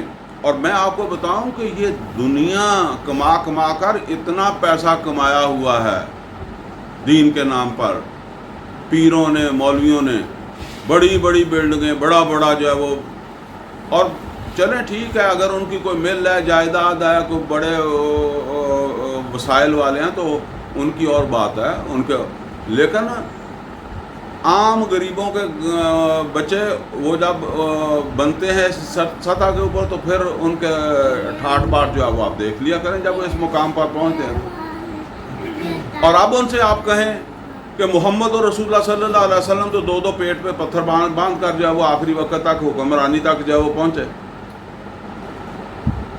ڈاکٹر صاحب کہا کرتے تھے جس مولوی پیر کے پاس یہ پیسہ آتا ہے نا، یہ اسے جہنم کے اندر لے کر جائے گا، اور اس پیسے کے ساتھ اس کو جلایا جائے گا، اس عالم کو بھی تو اس پیر کو بھی، کیونکہ اس نے یہ پیسہ دین کے نام پر اکٹھا کیا ہے۔ اس نے کوئی فیکٹری لگا کر، مل لگا کر، کوئی ریڑھی لگا کر، کوئی نوکری کر کے نہیں کمایا۔ محمد اور رسول اللہ صلی اللہ علیہ وسلم نے کبھی ایسا پیسہ جو ہے وہ اپنے پاس نہیں رکھا۔ وہ جو سورہ توبہ میں آتا ہے اِنَّ مِنَ الْأَحْبَارِ وَالرُّهْبَانِ لَيَأْكُلُونَ أَمْوَالَ النَّاسِ بِالْبَاطِلِ، وہ ان کے لیے ہے۔ فرمایا لِيَشْتَرُوا بِهِ ثَمَنًا قَلِيلًا، تاکہ اس کے ذریعے سے معمولی مفادات لیں۔ فَوَيْلٌ لَّهُم مِّمَّا كَتَبَتْ أَيْدِيهِمْ، تو بربادی ہے ان کے لیے جو کچھ انہوں نے جو ہے وہ لکھا اپنے ہاتھوں سے۔ وَوَيْلٌ لَّهُم مِّمَّا يَكْسِبُونَ، اور بربادی ہے، ویل ہے، جہنم ہے ان کے لیے جو کچھ انہوں نے اس کے ذریعے سے کمایا رد و بدل کر کے۔ وَقَالُوا لَن تَمَسَّنَا النَّارُ إِلَّا أَيَّامًا مَّعْدُودَةً، یہ سب کچھ کر کے بھی وہ کیا کہتے ہیں کہ جہنم کی آگ ہمیں نہیں چھوئے گی گنتی کے چند دن، جس طرح آج ہم کہتے ہیں کہ جی بس کوئی تھوڑی بہت سزا مل جائے گی، کلمہ تو پڑا ہوا ہے نا۔ کل، تو اے نبی صلی اللہ علیہ وسلم ان سے کہہ دیں، یہاں نوٹ کر دیں کہ یہ ہم ہی نہیں کہتے کہ ہمیں تھوڑی بہت جہنم ملنی ہے، وہ بھی کہتے تھے، وہیں سے سیکھا ہوا ہے ہم نے بھی، تو وہ نوٹ کریں، وہ خرابیاں ساری پیدا ہو چکی ہیں۔ کل، اے نبی صلی اللہ علیہ وسلم فرما دیں، اتخذتم عند اللہ عہدا، کیا تم نے اللہ سے کوئی اسٹامپ لے رکھا ہے، معاہدہ کر رکھا ہے کہ بھئی اللہ تمہیں جہنم میں تھوڑے دن ہی ڈالے گا یا نہیں ڈالے گا؟ فَلَن يُخْلِفَ اللَّهُ عَهْدَهُ، تو اگر تو اللہ سے وعدہ ہے، اللہ کا کوئی اسٹامپ ہے، تمہاری تورات میں اللہ نے کوئی وعدہ دے دیا تھا، تو پھر تو ہم بھی مان لیتے ہیں کہ بھئی ٹھیک ہے، تمہیں سزا نہیں ہوگی۔ ام تقولون علی اللہ ما لا تعلمون، یا تم ایسے ہی بغیر کسی دلیل کے جو ہے وہ اللہ کا نام لے کر جو ہے وہ بات کر دیتے ہو کہ جس کا تمہیں خود بھی علم نہیں۔ بلا، کیوں نہیں، من کسب سیئۃ، جس نے بھی کمائی کوئی بڑی برائی، یہ جو سیئۃ ہے نا یہ تفخیم ہے، یہ بڑی برائی، ذرا اس کو توجہ کر لیں اس کے اوپر۔ بلا من کسب سیئۃ، کیوں نہیں، جس نے کمائی کوئی بڑی برائی، کس طرح سے کمائی، وَأَحَاطَتْ بِهِ خَطِيئَتُهُ، احاطہ کر گئی اس کی خطا اس کا، یعنی اس کی شخصیت کا احاطہ کر لیا۔ یہ کیسے احاطہ کرتی ہے؟ ایک آدمی نے نوکری شروع کی اور رشوت لینی شروع کر دی، اب مسلسل رشوت لے رہا ہے جب تک انہوں نے ریٹائر نہیں کیا۔ ویسے توبہ تو ہو سکتی ہے، لیکن میرا خیال ہے کہ توبہ اگر اس نے ریٹائرمنٹ کے بعد کی ہے نا تو اس کا یہ مشکوک ہی ہے توبہ، اس لیے کہ جس وقت بندہ 80 سال کا ہو جائے تو پھر کہے کہ میں زنا سے توبہ کر لی ہے، تو اس نے بغیر توبہ کے بھی اس کی توبہ ہی ہے، ٹھیک ہے نا۔ جب نوکری سے ہی نکل گیا تو اب تیری توبہ کیا توبہ ہے، بعد پیری گرگ ظالم میشود پرہیزگار۔ بس یہ سمجھ لیں سود خوری ساری زندگی کر رہا ہے۔ اچھا ایسے شخص کا المیہ سمجھ لیں، اس نے اولاد بھی پالنی ہے تو حرام سے، اور اس نے مسجد کو چندہ دینا ہے تو وہ بھی حرام سے، اس نے مولوی کو جو خدمت کرنی ہے وہ بھی حرام سے، اس نے جو جہاد پر لگانے ہیں وہ بھی حرام سے، اس نے عمرہ بھی حرام کا کرنا ہے، اس نے حج کا بھی حرام کا کرنا ہے۔ اصل میں اس کے ذیل میں کیا ہوتا ہے؟ اس کے دل میں اپنی طرف سے وہ یہ رشوت پیش کرتا ہے اللہ کو کہ دیکھو یہ سارے پیسے میں خود بھی تو کھا سکتا تھا، میں مسجد کو بھی دیتا ہوں، میں مدرسے کو بھی دیتا ہوں، فلاں پیر کو بھی دیتا ہوں، تو چلو اللہ کچھ تو دھیان کرے گا نا کہ میں نے کون سے اکیلے کھائے ہیں۔ یہ ہے اصل کے اندر جو ہے وہ پرابلم، یہ خطا اس کا احاطہ کر گئی ہے، رچ بس گئی ہے، اور اب اس میں جو ہے نا وہ توبہ کرنے کا جو احساس بھی ختم ہو جاتا ہے، ٹھیک ہے نا، وہ فکر بھی ختم ہو جاتی ہے۔ ظاہر بات ہے جی میں نے آج رشوت لی ہے تو میں آج توبہ کروں تب، اگر کل میں نے نہ لینی ہو تو میں نے تو کل کو بھی لینی ہے، تو پھر میں آج اب توبہ کیا کروں، ٹھیک ہے نا۔ پھر توبہ ذہن ہی نہیں مانتا توبہ کرنے کو کہ بھی اس توبہ کا کیا مطلب ہے۔ فاولئک اصحاب النار، یہ جہنم جائیں گے، ہم فیہا خالدون، اس میں رہیں گے ہمیشہ۔ والذین آمنوا وعملوا الصالحات، اور اس کے مقابلے میں جو ایمان لائیں گے اور صالح عمل کریں گے، اولئک اصحاب الجنہ، یہ جائیں گے جنت میں، ہم فیہا خالدون، اور اس میں رہیں گے ہمیشہ۔ وَإِذَا أَخَذْنَا مِيثَاقَ بَنِي اسرائیل، یاد کرو جس وقت ہم نے بنی اسرائیل سے ایک عہد لیا، اور وہ عہد کیا تھا؟ لا تعبدون الا اللہ، وہی جو تیسرے رکوع میں پڑھا ہم نے، اللہ کے سوا کسی کی عبادت نہیں کرو گے، وبالوالدین احسانا، اور والدین کے ساتھ حسن سلوک کرو گے، وذی القربیٰ، اور قرابت داروں کے ساتھ بھی جو ہے وہ حسن سلوک کرو گے، والیتامیٰ، یتیموں کے ساتھ بھی حسن سلوک کرو گے، والمساکین، اور مسکینوں کے ساتھ بھی حسن سلوک کرو گے، وقولوا للناس حسنا، اور تمام لوگوں کے ساتھ حسن سلوک کا ہی معاملہ کرو گے، یعنی ان تمام انسانوں کے ساتھ تمہارا حسن سلوک ہونا چاہیے، انسان ہونے کی بنیاد پر، کوئی ہندو ہے، کوئی سکھ ہے، کوئی یہودی ہے، کوئی ہے، انسان ہونے کی ناطے سب کے ساتھ حسن سلوک ہے۔ باقی وہ بالکل دوسری بات ہے کہ جنگ لگی ہوئی ہے، حربی کافر ہے، یا کوئی اور اس طرح کی بات ہے، یا وہ مجرم ہے، اس کی اسے سزا ملے گی نا، وہ ایک علیحدہ طریقہ ہے، لیکن عام ایک انسان جو ہے اس کے ساتھ حسن سلوک، یہ پہلی ایک سمجھ لیں کہ عبادت کی پہلی ایک شک، اس کو عام طور پر ہم کیا کہتے ہیں؟ حقوق العباد، یہ سارے حقوق العباد ہیں نا، مطلب یہ ہے کہ یہ والدین، قرابت دار، یتیم، مسکین، اور تمام انسانوں کے ساتھ جو حسن سلوک ہے، اسی کو کہتے ہیں نا کہ جو ہے وہ حقوق العباد، انسانی ہمدردی، یہ رویہ اختیار کرو گے۔ اب اس کے بعد دوسری شک کیا ہے؟ وَأَقِیمُوا الصَّلَاةَ وَآتُوا الزَّکَاةَ، نماز بھی قائم کرو گے، زکوٰۃ بھی دو گے، یعنی یہ دونوں چیزیں ساتھ ہیں۔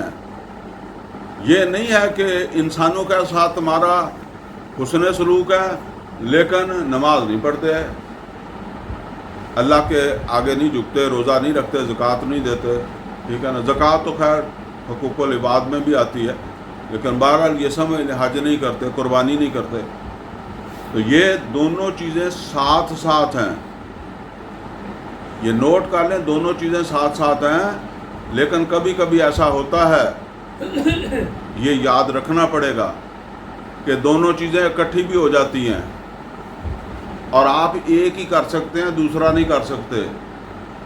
پھر آپ نے کیا کرنا ہے اور کیا نہیں کرنا، یہ فیصلہ کہاں سے کریں گے؟ قرآن و سنت سے ہی کریں گے نا۔ مثال کے طور پر خندق کھودی ہوئی ہے، تو خندق کے اوپر جو ہے وہ اب ڈیوٹی کرنی ہے، پیچھے اللہ اکبر کی آواز آ گئی ہے، نماز کا ٹائم آ گیا ہے، اب خندق چھوڑتے ہیں تو دشمن اندر آتا ہے، یہ بھی فرض ہے، اور دوسری طرف کون سا فرض ہے؟ وہ نماز پڑھنا فرض ہے۔ کوئی طریقہ ممکن نہیں ہے کہ کچھ بندے وہاں پڑھا کریں اور کچھ یہاں کریں، ڈیوٹی سب کو کرنی پڑتی ہے یہاں، بچے گی تبھی، تو پھر کس کو پیچھے کرنا ہے؟ خندق کو پیچھے کرنا ہے کہ نماز کو پیچھے کرنا ہے؟ نماز کو پیچھے کرنا ہے۔ محمد رسول اللہ صلی اللہ علیہ وسلم نے خود یہ چیزیں آپ کی زندگی میں اسی لیے آئی ہیں کہ ہمیں پتہ چلے۔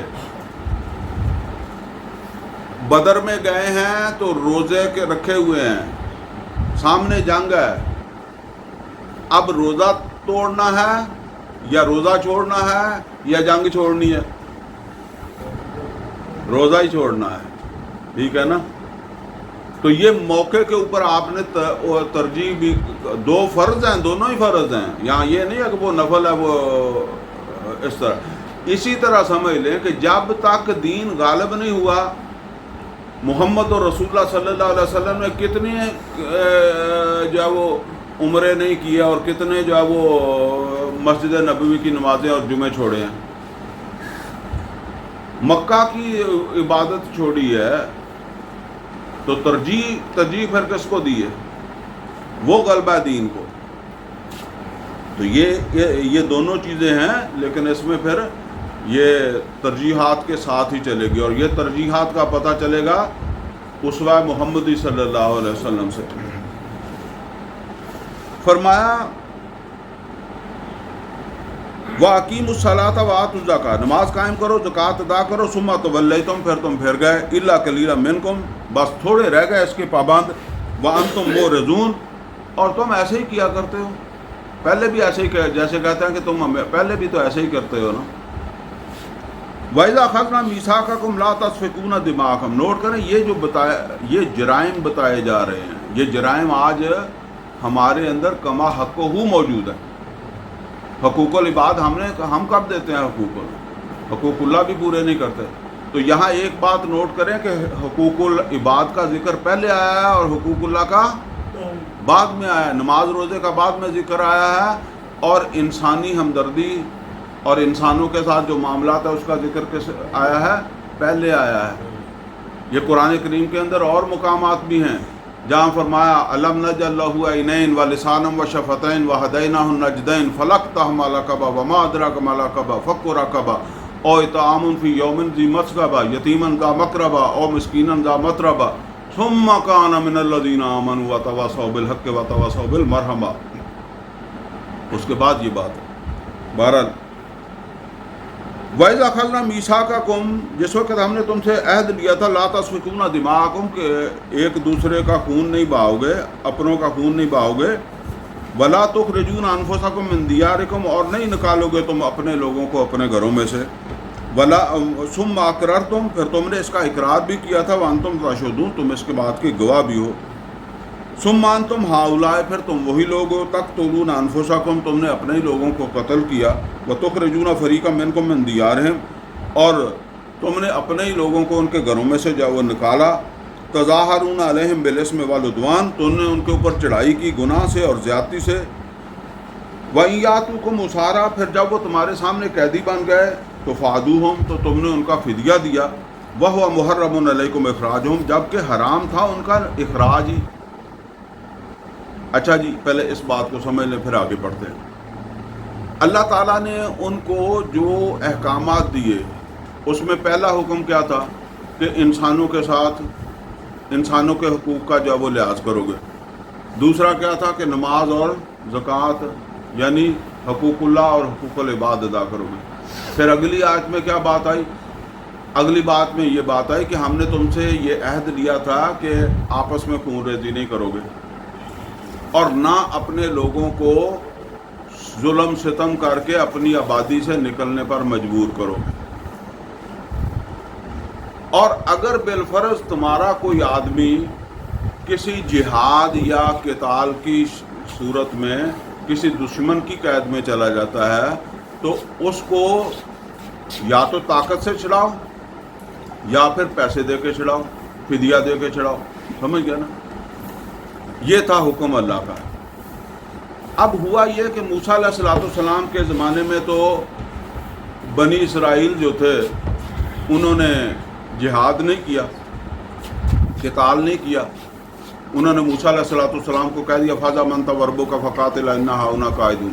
لیکن موسیٰ علیہ السلام کے کوئی 40 سال بعد بنی اسرائیلی جو تھے انہوں نے قتال کیا، لیکن یہ قتال جو ہے وہ انہوں نے یوشع ابن نون کی جو ہے وہ ان کی امامت کہہ لیں یا ان کی رہنمائی میں کیا، لیکن چونکہ وہ پیغمبر نہیں تھے، ملک فلسطین فتح ہو گیا،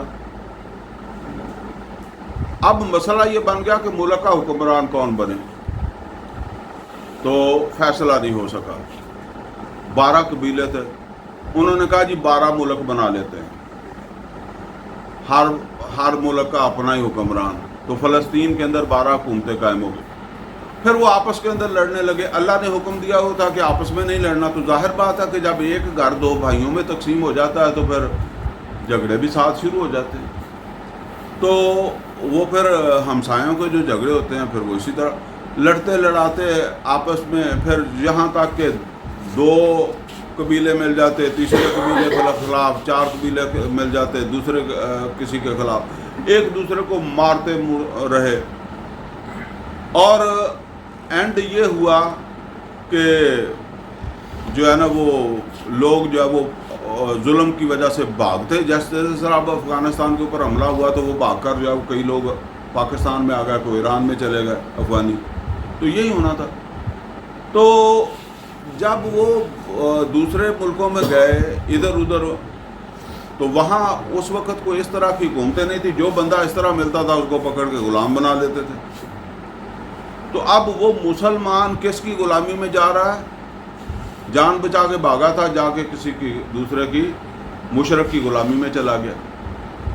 اب اللہ تعالیٰ نے حکم دیا ہوا تھا کہ اپنے بھائیوں کو گھروں سے باہر نہیں نکلنے پر مجبور کرو گے، اور دوسری بات یہ کہی تھی کہ تمہیں جہاد کے دوران، قتال کے دوران اگر تمہارا کوئی بھائی دشمن کی قید میں چلا جائے تو اسے اس قید سے چھڑانا ہے، طاقت سے چھڑاؤ یا طاقت نہیں ہے تو پھر جرمانہ بھر کے چھڑا دو۔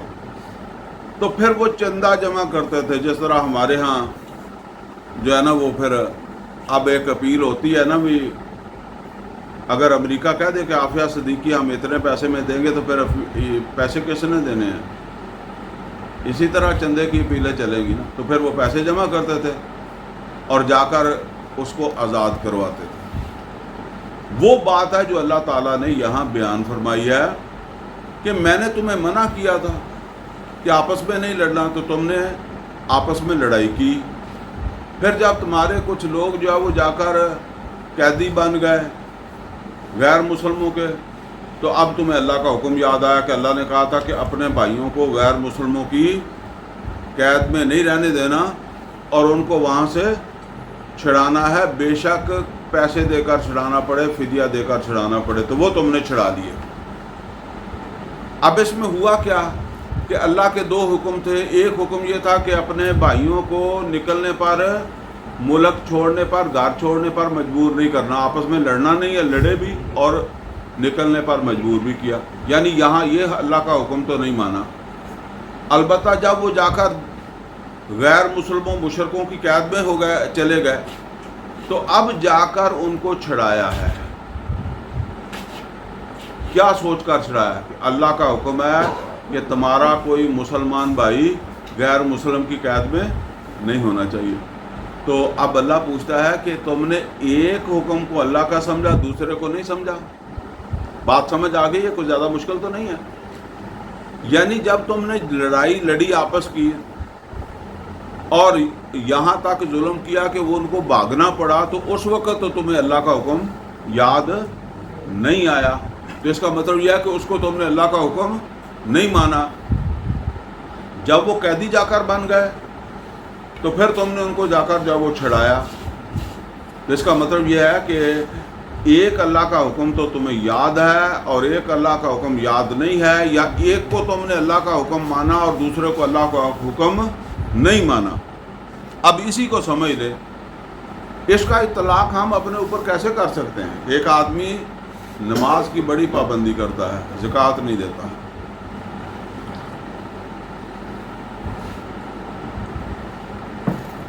اور ایک آدمی جو ہے وہ نماز پڑھتا ہے، زکوٰۃ دیتا ہے اور معاملات کرتا ہے، لیکن محمد اور رسول اللہ صلی اللہ علیہ وسلم نے تو دین کی سربلندی کی جدوجہد کی ہے.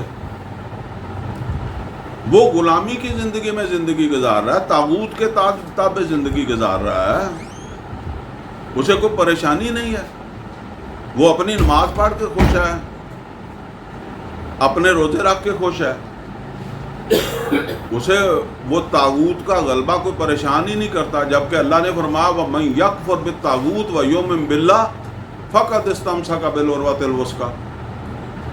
تو ایمان تو تب ہی کسی کام کا ہے نا جب تم طاغوت کی مخالفت کر رہے ہو. تم تو طاغوت کے ساتھ جو ہے وہ گزارا کر رہے ہو نا، اس کو تم نے ایکسیپٹ کر لیا.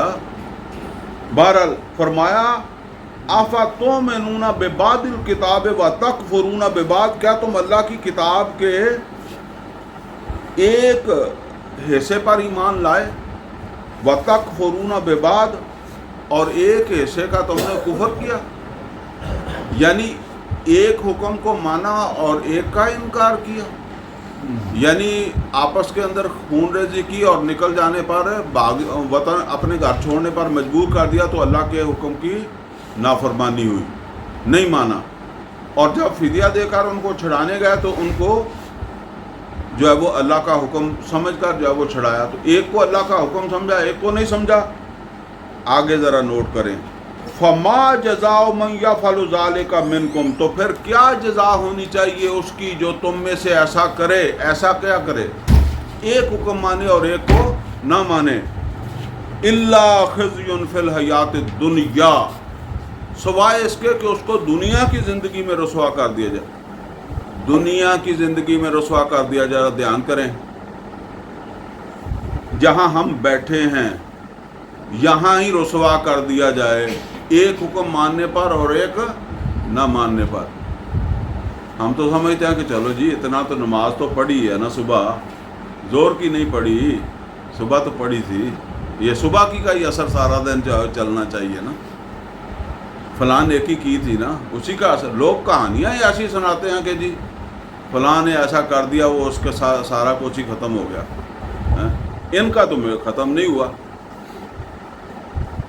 یہ ایسے ایسے قصے بنا لیں گے کہ ساری زندگی اس طرح کرتا رہا، بس اتنا کی کام اس نے کیا تھا. اور کبھی اس روایت کو پرکھنے کی بھی کوشش نہیں کریں گے بھی یہ پیچھے کسی کے اس طرح کوئی مڈ ہے گا بھی ہے کہ ہے نہیں. سنی سنائی باتیں، حضرت علی نے ایسے فرما دیا، فلاں نے غوث پاک نے ایسے فرما دیا، اسی کے اوپر ہی بھروسہ کرتے جائیں. آج کل بہت چلتا ہے صلاح الدین نے ایسے کہہ دیا تھا. فرمایا اللہ تو یہ کہتا ہے کہ جس نے ایک حکم مانا ہے دوسرا نہیں مانا تو میرے پاس اس کی سزا اس کے علاوہ کوئی نہیں ہے. فما جزاء من یفعل ذلک منکم، تو پھر کیا جزا ہونی چاہیے جو تم میں سے ایسا کرے.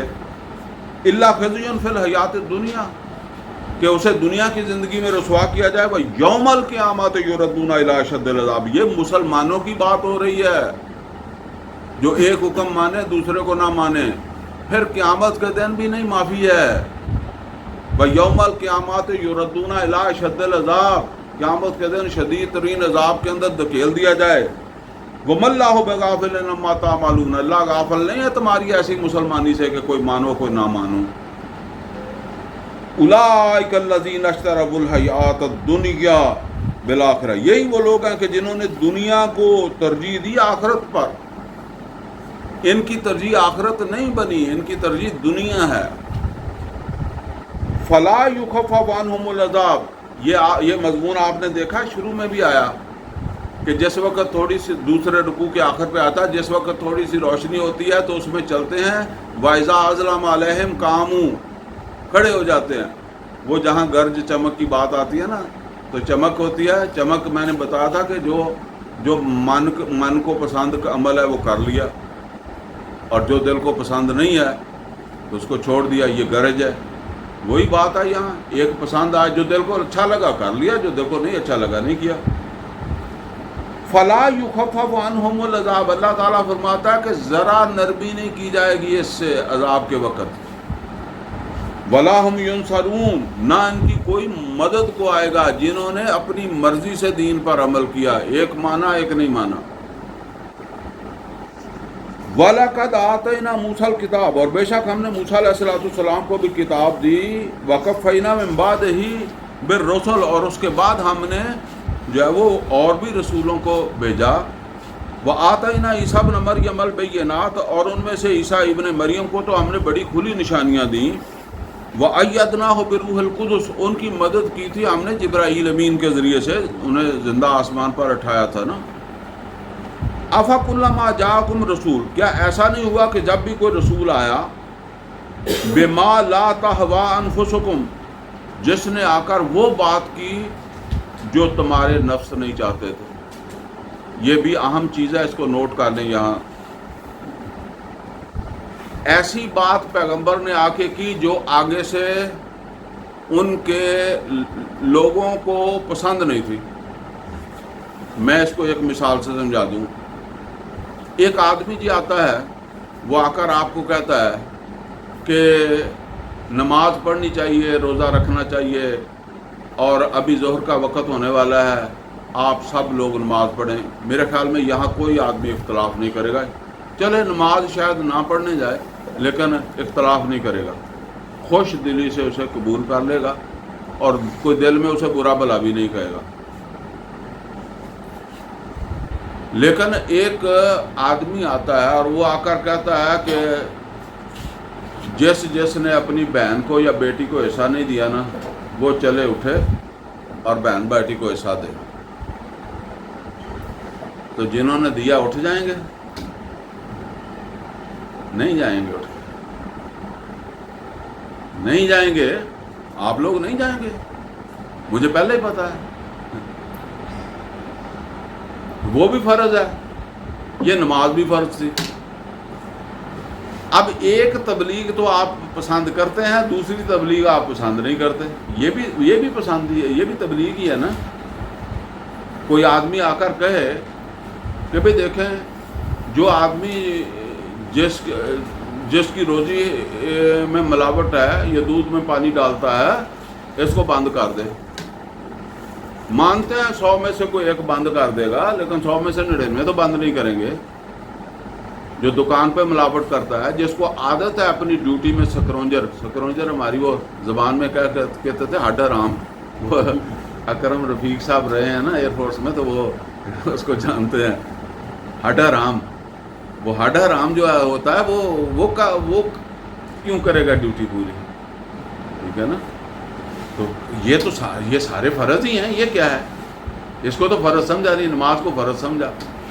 اسی لیے میں وہ کہا کرتا ہوں کہ وہ شعیب علیہ السلام والی اور لوط علیہ السلام والی تبلیغ تو مجھے کہیں نظر نہیں آتی.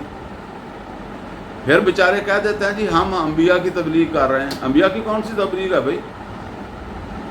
یہ تبلیغ انبیاء کی نہیں ہے. انبیاء کی تبلیغ جو ہے نا وہ قرآن میں اللہ نے بتائی ہوئی ہے. نوح علیہ السلام کی تبلیغ، شعیب علیہ السلام کی تبلیغ، لوط علیہ السلام کی تبلیغ، موسیٰ علیہ السلام کی تبلیغ. فرعون کے سامنے ذرا جا کر کہو، طاغوت کے سامنے جا کر کہو کہ یہ پاکستانی قوم کو غلام کیوں بنایا ہوا ہے. کہو نا جا کر. یہ موسیٰ علیہ السلام نے فرعون کو جا کر تبلیغ کی تھی. کیا کہا تھا؟ یا اسے کہا تھا نماز پڑھ. یہ ہے اصل میں دین کو. جب دین کو اپنے حساب سے بنا لیا ہے تو بس پھر اتنا ہی دین ہے. یہ دین جنت میں نہیں لے کر جائے گا، میں واضح کر دوں. دھوکے میں نہیں رہنا. کم از کم تصور درست کر لو, دین وہی لے کر جائے گا جو محمد اور رسول اللہ صلی اللہ علیہ وسلم نے جو ہے وہ پیش کیا. اپنی مرضی سے کمی بیشی مکے کے مشرک کہتے تھے ایتی بے قرآن غیر ھذا و بدل ہو, تو اس قرآن میں کچھ رد و بدل کر لو ہم اسے مان لیں گے. ٹھیک ہے نا, اس رد و بدل کو کٹ کر دیا. وما ابدل لتلقاء نفسی, میں اپنی مرضی سے اس میں کوئی رد و بدل نہیں کر سکتا. ان اتبع الا ما یوحی الی, میں خود تابع ہوں جو میری جانب وحی ہوتا ہے. تو یہ ہے جی, فرمایا جب اب پریشانی کب ہوتی ہے, جب تبلیغ کرنے والے نے وہ بات کہہ دی جو میرا دل نہیں مانتا. اس نے کہہ دیا بیٹی کو حصہ دے, تو میں نے تو بہن کو دینا نہیں ہے. اب یہ دلاتا ہے تو میں اس کی تبلیغ کیوں سنوں گا. یہ شعیب علیہ السلام کے بارے میں جب ہم جائیں گے نا, شعیب علیہ السلام کو ان کی قوم کہنے لگی اصلادوں کا تنہا کا شاید آگے الفاظ میرے ذہن نہیں آ رہے, سورہ ہود میں ہے, تیری نماز جو ہے وہ اب یہ مسئلہ پیدا کرتی ہے کہ ہم اپنی مرضی سے کاروبار نہ کریں. یعنی چلو تیری نماز اگر مسجد تک کی ہوتی تو پھر تو کوئی بات نہیں تھی, تو اب ہماری دکانوں تک پہنچ گیا, ہمارے کاروبار تک پہنچتی ہے تیری نماز. فرمایا بما لا تہوی انفسکم, تو یہاں نوٹ کریں اس تبلیغ کی تکلیف ہوگی جو ہونا حق ہی چاہیے مگر دل نہیں مانتا یہ حق قبول کرنے کو. استکبرتم, اکڑ گئے, اس کے سامنے اکڑے گا, کہے گا جا جا کسی اور نو کر تبلیغ, تم اتنے کوئی ساڈا بوا ہی ویکھیا ہے. فریقاً کذبتم, ایک فریق کو تم نے جھوٹا کہنا شروع کر دیا. پھر آگے سے کیا کہیں, جھوٹ بولتا ہے کوئی نہیں, یہ اللہ کا پیغمبر ہی نہیں ہے, ہم نہیں مانتے. فریقاً تقتلون, اور ایک فریق کو تم نے قتل بھی کر دیا. پیغمبروں کی بات, انبیاء کی بات ہے, نبیوں کی, رسولوں کی نہیں. وقالوا قلوبنا غلف, اور یہ سارا کچھ کر کے بھی کہتے ہیں کہ ہمارے دل بڑے محفوظ ہیں, ہمارے بھی لوگ کہہ دیتے ہیں دل میرا بڑا صاف ہے. وقالوا قلوبنا غلف, اور کہتے ہیں کہ دل ہمارے محفوظ ہیں. بل لعنہم اللہ بکفرہم, اللہ کہتا ہے لعنت کر دیا اللہ تعالیٰ نے ان کے اس کفر کے سبب. قلیلا ما یؤمنون, بہت کم ہیں ان میں حقیقی ایمان والے. یہ صرف زبان سے ہی کلمہ پڑا ہوا ہے, حقیقت میں ایمان والے تو ان میں بہت کم ہیں. ولما جاءہم کتاب من عند اللہ, اور جب آ گئی ان کے پاس اللہ کی کتاب, اللہ کی طرف سے کتاب, مصدق لما معہم, جو تصدیق کرتی ہے جو ان کے پاس ہے. وَكَانُوا مِن قَبْلُ يَسْتَفْتِحُونَ عَلَى الَّذِينَ مِن قَبْلِ وَكَانُوا مِن قَبْلُ يَسْتَفْتِحُونَ عَلَى الَّذِينَ كَفَرُوا, جبکہ اس سے پہلے یہ فتح مانگا کرتے تھے کافروں کے مقابلے میں.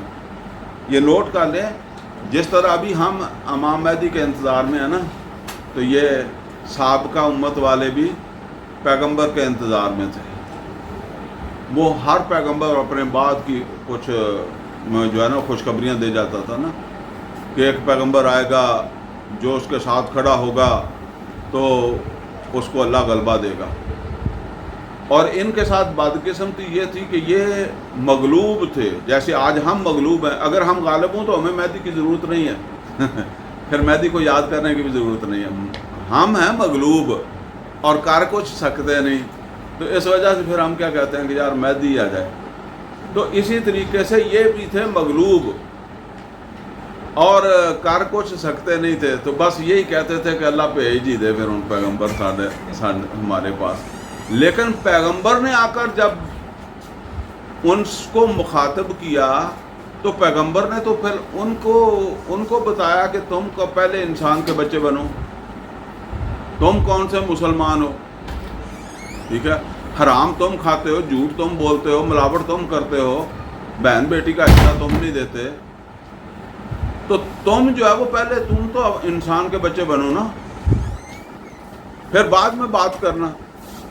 تو اب ذرا یہ سوچیں کہ اگر امام مہدی آ جائیں اور امام مہدی جو ہے وہ ہمیں دیکھیں کہ یہ مسلمان جو 5 وقت نماز بھی جو ہے وہ نہیں پڑھتے، زکوٰۃ نہیں دیتے، جھوٹ بولتے ہیں، ملاوٹ کرتے ہیں،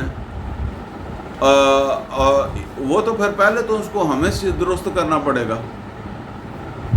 کیا چوروں ٹھگوں کو لے کر وہ چلا جائے گا بھی چلو فلسطین فتح کرنا ہے، بیت المقدس فتح کرنا ہے؟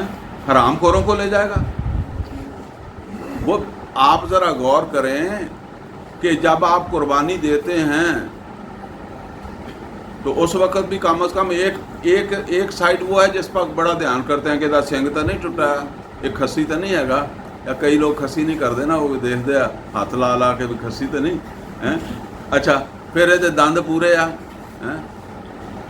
ایک ہی حصے کا خیال، ویسے یہ نہیں دیکھتا کہ میں یہ خریدن پہ حرام نال لگا کہ وہ پیسے جنہوں نے میں خریدنا وہ حرام دیا کہ حلال دیا، یا وہ نہیں دیکھتا، پر اللہ ضرور ویکھدا۔ ہن تسی یہ دسو کہ اگر وہ ٹوٹے سینگ والا دم کٹی والا بکرا نہیں لگتا، کان کٹے بکرا نہیں لگتا، ایک دانت والا نہیں لگتا، 2 دانت والا چاہیے، تو جس نے حرام کھایا ہوا ہے، جو حلال نہیں کھاتا، جو حقوق نہیں دیتا، اس کو امام مہدی کیا کرے گا؟ اس کی قربانی لگنی نہیں ہے، اس کی شہادت نہیں لگنی۔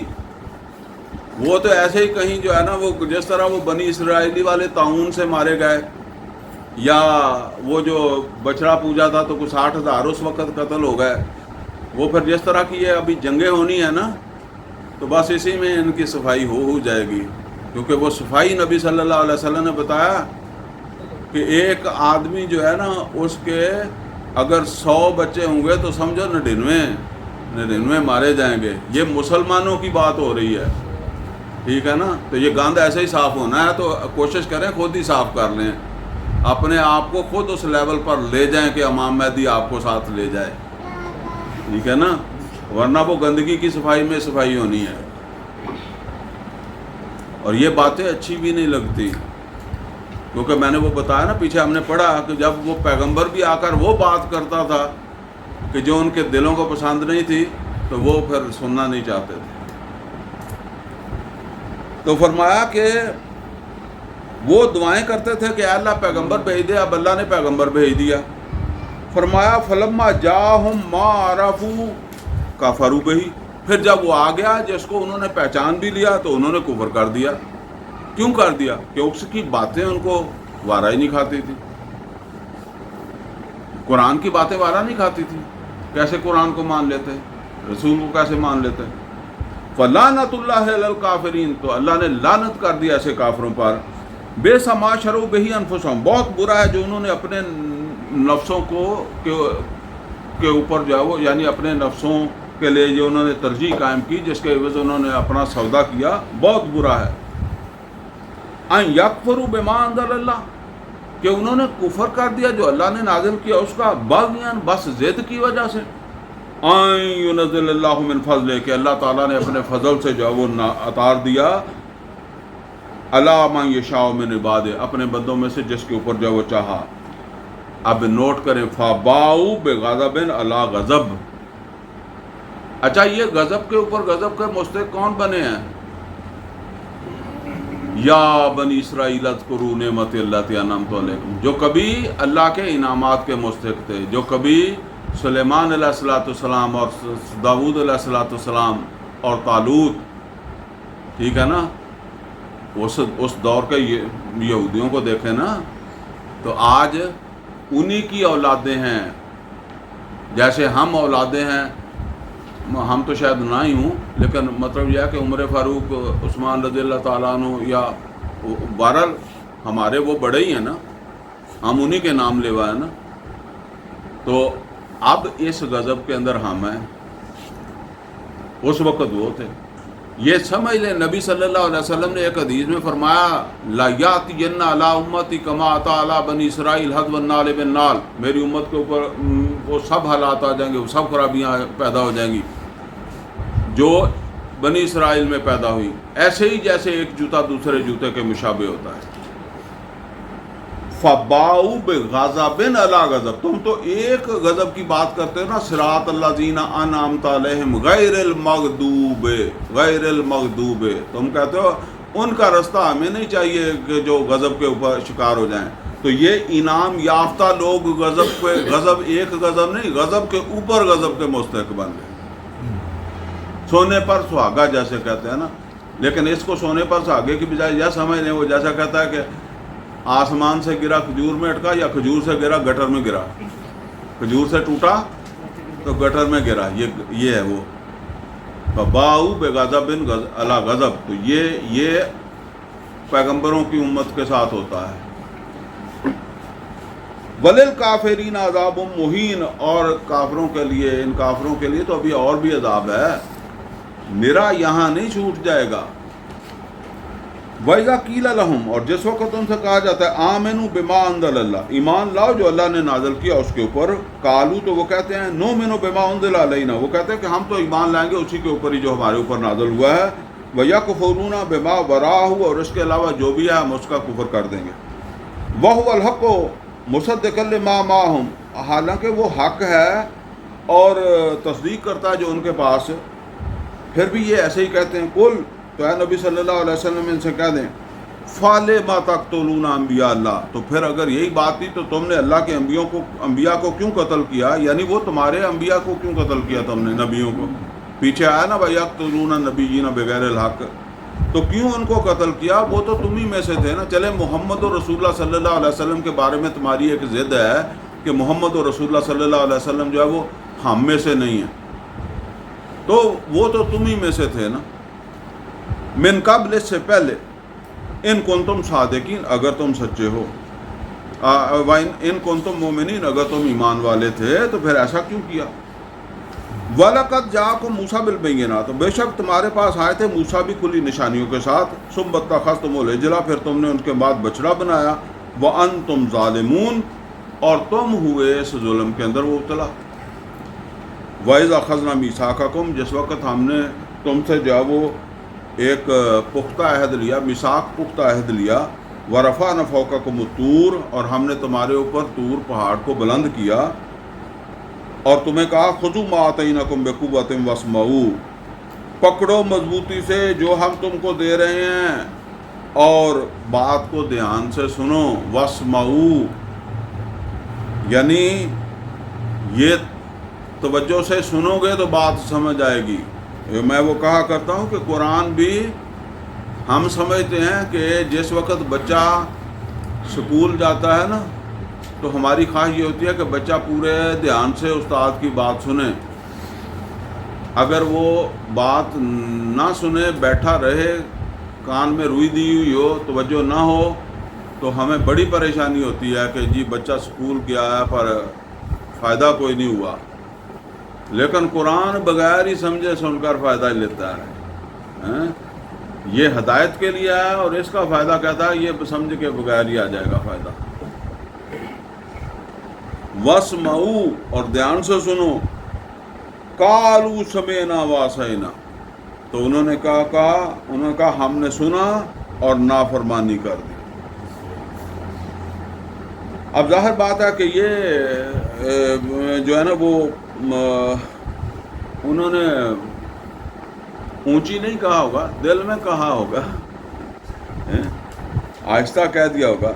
وَأُشْرِبُوا فِي قُلُوبِهِمُ الْعِجْلَ بِكُفْرِهِمْ، تو ان کے دلوں کے اندر جو ہے وہ بٹھا دی گئی تھی اصل میں بچھڑے کی محبت. قُلْ، تو ان سے کہہ دیں بِئْسَ مَا یَأْمُرُکُم بِهِ ایمانکم، بہت برا ہے تمہارا یہ ایمان جو تمہیں ایسا کر لینے دیتا ہے یا ایسا کرنے دیتا ہے کہ تم ایمان والے بھی ہو اور تم بچڑا بھی بناتے ہو. تو بہت برا ہے تمہارا یہ ایمان جو تمہیں اللہ کی نافرمانی کی گنجائش دیتا ہے. ان کنتم مومنین، اگر تم ایمان والے ہو تو پھر تو تمہارا یہ ایمان کسی کام کا ہی نہیں ہے. جیسے ہم کہتے ہیں یہ کون سا ایمان ہے کہ تم ایک حکم مانو ایک نہ مانو، اور یہ کون سا ایمان ہے کہ تم بچڑا پوجو.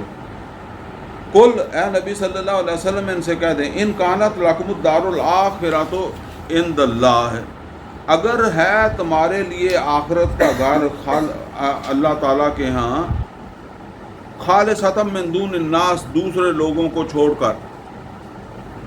وہ کہتے تھے کہ جنت کس کے لیے ہے؟ ہمارے لیے. جیسے آج ہم کہتے ہیں جنت ہے ہمارے لیے، اللہ تعالیٰ فرماتا ہے کہ اگر تم یہ سمجھتے ہو کہ یہ جنت تمہارے لیے ہے، فَتَمَنَّوُا الْمَوْتَ، پھر موت کی تمنا کرو۔ تو یہاں یہ سمجھ لیں ویسے تو موت کی تمنا نہیں کرنی چاہیے، موت کی تمنا سے منع کیا گیا ہے، لیکن ایک موت وہ ہے جس کی نبی صلی اللہ علیہ وسلم بھی اور صحابہ کرام رضوان اللہ تعالیٰ علیہم اجمعین نے بھی تمنا کی۔ ایک حدیث ہے جس میں نبی صلی اللہ علیہ وسلم نے موت کی جو تمنا کی ہے ذرا سن لیں۔ نبی صلی اللہ علیہ وسلم نے فرمایا لَوَدِدْتُ أَنْ أُقْتَلَ فِي سَبِيلِ اللَّهِ ثُمَّ أُحْيَا ثُمَّ أُقْتَلَ ثُمَّ أُحْيَا ثُمَّ أُقْتَلَ، میری بڑی خواہش ہے کہ میں اللہ کے رستے پہ جنگ میں قتل ہو جاؤں، ثُمَّ أُحْيَا، اللہ مجھے پھر زندگی دے، پھر میں قتل ہو جاؤں، ثُمَّ أُحْيَا ثُمَّ أُقْتَلَ، پھر مجھے اللہ زندگی دے تو میں پھر قتل ہو جاؤں، یہ موت۔ اچھا، اسی طریقے سے غزوہ احد میں مسلمانوں کو جب شکست ہوئی نا تو پھر اس پر اللہ نے تبصرہ کیا۔ سورہ آل عمران کی آیت نمبر 143 میں ہے وَلَقَدْ كُنْتُمْ تُمَنَّوْنَ الْمَوْتَ مِنْ قَبْلُ، بے شک پہلے تم موت کی تمنا کرتے تھے، فَقَدْ رَأَيْتُمُوهُ وَأَنْتُمْ تَنْظُرُونَ۔ کیا مطلب ہے؟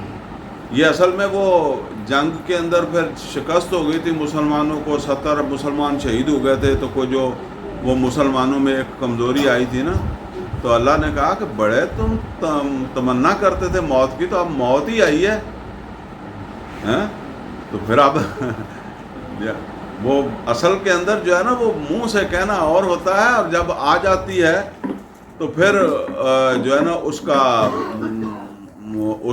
اس کی طرف جو ہے نا اس کو قبول کرنا اور ہو جاتا ہے نا۔ وہ ایک بڑی مشہور جو ہے نا وہ مثل بنی ہوئی ہے کہ کوئی جو ہے وہ خاتون تھی، تو وہ خاتون جو ہے وہ اس کی بیٹی بیمار ہو گئی۔ وہ بیٹی جب بیمار ہو گئی تو وہ خاتون جو تھی وہ دعا کرتی تھی کہ جو ہے نا وہ اللہ اس کی جگہ مجھے ہی موت دے دے، یعنی بیٹی کی جگہ مجھے موت دے دے۔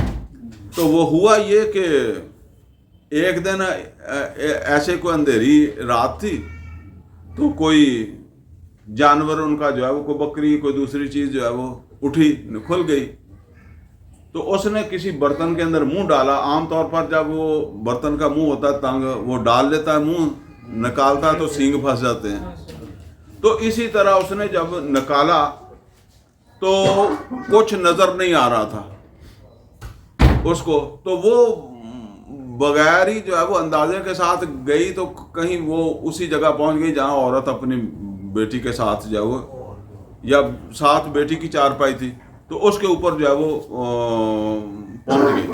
عورت کی آنکھ کھلی تو عورت کہنے لگی یہ فرشتہ بھی اندھا ہوا پھرتا ہے، بیٹی ادھر ہے۔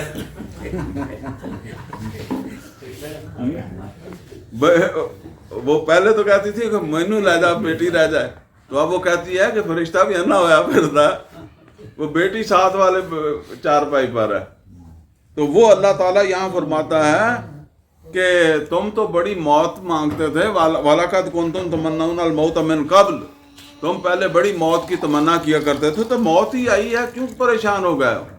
بہرحال اس سے میرا بتانا کیا مطلب تھا کہ ایک موت وہ ہے، ٹھیک ہے نا، جو صحابہ نے بھی مانگی اور نبی صلی اللہ علیہ وسلم نے بھی مانگی، اور اسی موت کے حوالے سے یہ بات آ رہی ہے کہ بھئی اگر تم جو ہے نا وہ واقعی تمہیں جنت ملنے والی ہے تو تم موت سے کیوں نہیں ڈرتے؟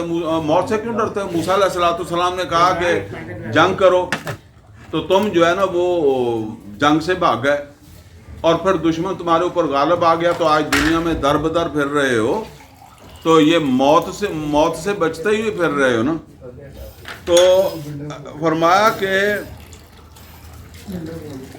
فَتَمَنَّوُا الْمَوْتَ، تو موت کی تمنا کرو، ان کنتم صادقین، اگر تم سچے ہو، وَلَن يَتَمَنَّوْهُ أَبَدًا، اور یہ بالکل ایسی جو ہے وہ تمنا نہیں کریں گے بما قدمت ایدیہم، بس سبب اس کے کہ جو انہوں نے اپنے ہاتھوں سے جو ہے وہ کمایا ہے، واللہ علیم بالظالمین، اور اللہ ان ظالموں سے خوب آگاہ ہے۔ ولا تجدنہم احرص الناس علی حیاء، اور تم پاؤ گے ان کو سب لوگوں سے زیادہ دنیا کی زندگی کا حریص، دنیا کی زندگی کا خواہش مند۔ وَمِنَ الَّذِينَ أَشْرَكُوا، مشرکوں سے بھی زیادہ ان کو دنیا کی زندگی کا خواہش مند پاؤ گے۔ يَوَدُّ أَحَدُهُمْ لَوْ يُعَمَّرُ أَلْفَ سَنَةٍ، ان میں سے ایک ایک چاہے گا کہ اس کی زندگی ہو جائے 1000 سال کی، جس طرح آج ہم دنیا سے جانا نہیں چاہتے ہم بھی۔ وَمَا هُوَ بِمُزَحْزِحِهِ مِنَ الْعَذَابِ، تو نہیں ہے اتنی زندگی بھی اس کو عذاب سے بچانے والی، یعنی اگر 10,000 سال بھی ہوں گے تو ختم تو ہو جائیں گے نا ایک نہ ایک دن۔ ان یعمر، اگر اتنی عمر بھی اس کو جو ہے وہ دے دی جائے۔ واللہ بصیر بما یعملون، اور اللہ تعالیٰ دیکھ رہا ہے ان کے عملوں کو کہ وہ کیا کر رہے ہیں۔ قل من کان عدوا لجبریل، اے نبی صلی اللہ علیہ وسلم ان سے کہہ دیں کہ جو کوئی دشمن ہوا جبریل کا، فَإِنَّهُ نَزَّلَهُ عَلَىٰ قَلْبِكَ بِإِذْنِ اللَّهِ، تو بے شک اس نے تو یہ نازل کیا آپ کے دل پر جو ہے وہ اللہ تعالیٰ کے اذن سے، اس نے کوئی اپنی مرضی سے تو نازل نہیں کیا۔ یہ یہودیوں میں بعض یہ بھی کہتے تھے، اب یہ بات آپ کو عجیب ہی لگے گی کہ جی یہ بھی کوئی کیسے انسان تھے۔ وہ کہتے تھے کہ جبرائیل امین جو ہے نا، اصل میں اس نے وحی کر دی ہے محمد رسول اللہ صلی اللہ علیہ وسلم کی طرف، اللہ کا حکم ایسا نہیں تھا۔ اب یہ آپ کو عجیب لگے گا کہ کیسے انہوں نے کہا۔ بہرحال یہ میں صرف آپ کو بتا دوں کہ مسلمانوں میں بھی ایک گروہ رہا ہے جسے فرقہ غرابیہ کہا گیا۔ یہ شیخ احمد سرہندی رحمۃ اللہ علیہ جو ہے نا، ان کے مکتوب ہیں، ان کی اس زمانے میں کوئی مناظرے کو اس طرح کی باتیں ہوتی رہی ہیں، اور یہ اصل میں اہل تشیع کا ایک فرقہ ہے جس کا یہ خیال تھا کہ وہی اصل میں کی گئی تھی علی رضی اللہ تعالیٰ عنہ کی طرف، لیکن جبرائیل امین کو غلطی لگی اور اس نے کر دی محمد رسول اللہ صلی اللہ علیہ وسلم پر۔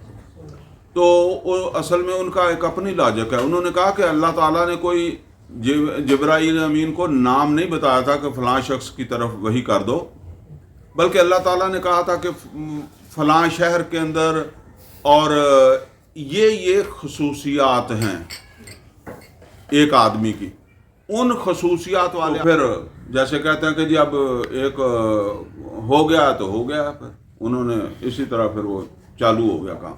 بہرحال یہ بھی گمراہی ہے، وہ بھی گمراہی تھی، لیکن میں نے صرف یہ بتایا کہ اس طرح کی گمراہی انسانوں میں آ جاتی ہے۔ تو اس وجہ سے وہ جبرائیل امین کو جو ہے وہ برا بلا بھی کہتے تھے۔ تو یہ بات ہے، اللہ تعالیٰ نے فرمایا کہ فَإِنَّهُ نَزَّلَهُ عَلَىٰ قَلْبِكَ بِإِذْنِ اللَّهِ، جبرائیل امین نے اپنی مرضی سے نازل نہیں کیا، وہی نہیں کی، اس نے اللہ کے اذن سے وحی کیا، مصدق لما بین یدی، اور یہ تصدیق کرتا ہے اس کی جو ان کے پاس ہے، وہ ہدن، ہدایت ہے، وہ بشرا للمؤمنین، اور خوشخبری ہے ایمان والوں کے لیے۔ من کان عدوا للہ و ملائکتہ، اور جو کوئی دشمنی کرے گا اللہ کے ساتھ، فرشتوں کے ساتھ اور اس کے رسولوں کے ساتھ، و جبریل و میکال، جبرائیل کے علیہ السلام کے ساتھ یا میکائیل علیہ السلام کے ساتھ، فإن اللہ عدو للکافرین، تو اللہ ان کافروں کا دشمن ہے۔ وَلَقَدْ أَنزَلْنَا إِلَيْكَ آیَاتٍ بَيِّنَاتٍ، بے شک ہم نے آپ کی طرف جو آیات نازل کی ہیں یہ بالکل واضح ہیں۔ اے محمد صلی اللہ علیہ وسلم، جو ہم نے آیات نازل کی ہیں بالکل واضح ہیں۔ وَمَا يَكْفُرُ بِهَا إِلَّا الْفَاسِقُونَ، اس کا انکار نہیں کریں گے مگر وہی جو فاسق ہیں۔ أَوَا كُلَّمَا عَاهَدُوا عَهْدًا، کیا ایسا نہیں ہے کہ جب بھی یہ کوئی عہد کریں، یعنی یہ اہل کتاب جب بھی کوئی یہودی عہد کریں، نَبَذَهُ فَرِيقٌ مِّنْهُمْ، تو ان میں سے ایک فریق وہ ہے جو اس کو پشت کے پیچھے پھینک دیتا ہے۔ بل اکثرہم لا یؤمنون، اور ان کی اکثریت جو ہے وہ ایمان والی نہیں ہے، یعنی حقیقت میں ایمان حقیقی زبان سے کہتے ہیں، دلوں کے اندر ایمان نہیں ہے، ورنہ یہ اس قرآن کا یا محمد رسول اللہ صلی اللہ علیہ وسلم کا انکار نہیں کر سکتے۔ وَلَمَّا جَاءَهُمْ رَسُولٌ مِّنْ عِندِ اللَّهِ، جب آ گئے ان کے پاس اللہ کی طرف سے رسول، مصدقا لما معہم، اور وہ تصدیق بھی کرتے ہیں جو ان کے پاس ہے، نَبَذَ فَرِيقٌ مِّنَ الَّذِينَ أُوتُوا الْكِتَابَ، تو پھینک دیا ان لوگوں نے جن کو اللہ تعالیٰ کی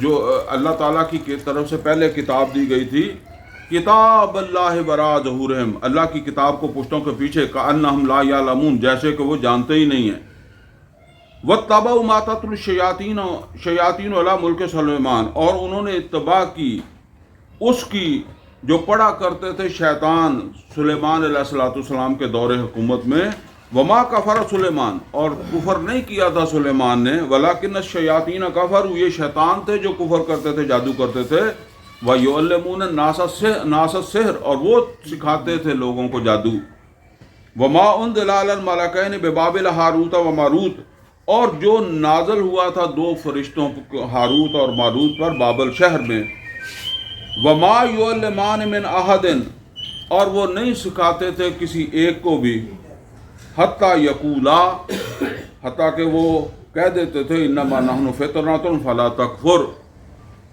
کہ ہم تمہارے لیے آزمائش ہیں، تم اس کفر میں نہ پڑو، فیتعلمون منہما ما یفرقون بہ بین المرء وزوجہ، لیکن وہ ان سے تعلیم لیتے تھے اس چیز کی یا اس جادو کی جس کے ذریعے سے وہ تفریق ڈالتے تھے عورت اور مرد کے درمیان، میاں بیوی کے درمیان تفریق ڈالنے کے لیے وہ جادو سیکھتے تھے۔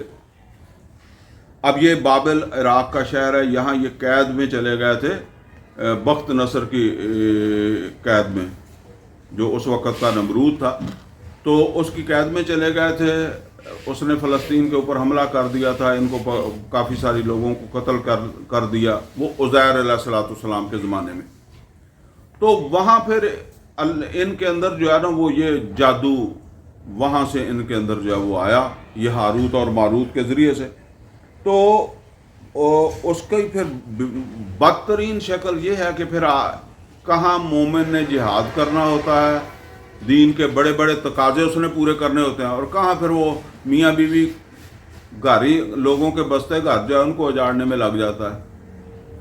تو فرمایا کہ وَيَتَعَلَّمُونَ مِنْهُمَا، وہ ان دونوں سے جو سیکھتے تھے جادو، وہ کس لیے سیکھتے تھے؟ مَا يُفَرِّقُونَ بِهِ بَيْنَ الْمَرْءِ وَزَوْجِهِ، جس کے ذریعے سے میاں بیوی کے درمیان جو ہے وہ تفریق ہوتی ہو، وَمَا هُمْ بِضَارِّينَ بِهِ مِنْ أَحَدٍ، اور وہ اس سے کسی کو نقصان نہیں پہنچا سکتے تھے الا بِإِذْنِ اللَّهِ، مگر اللہ کے حکم سے ہی، وَيَتَعَلَّمُونَ مَا يَضُرُّهُمْ وَلَا يَنْفَعُهُمْ، اور وہ تعلیم لیتے تھے ان سے جو ان کے لیے جو ہے وہ تکلیف کا باعث تھا اور کوئی فائدہ ان کو نہیں دیتا تھا، یعنی وہ جو ان کے لیے نقصان دہ چیز تھی، اللہ کے ہاں گناہ تھا اور سزا تھی، کوئی حصہ نہیں ہے، وَلَبِئْسَ مَا شَرَوْا بِهِ أَنفُسُهُمْ، اور بہت برا ہے جو سودا کیا انہوں نے اپنے لیے، یعنی اپنے آپ کو جس کے لیے انہوں نے بیچا وہ بہت بری چیز ہے، لو کانوا یعلمون، کاش کہ وہ اس بات کو جو ہے وہ جانتے اور ایسا نہ کرتے، ولو انہم آمنوا، اگر وہ ایمان لاتے، واتقوا، اور تقوی اختیار کرتے، لمثوبۃ من عند اللہ خیر، تو اللہ تعالیٰ کے ہاں بہت بہتر بدلہ پاتے، لو کانوا یعلمون، کاش وہ اس بات کو جو ہے وہ جان لیتے۔ اقول قولی ھذا واستغفر لی ولکم ولسائر المسلمین والمسلمات۔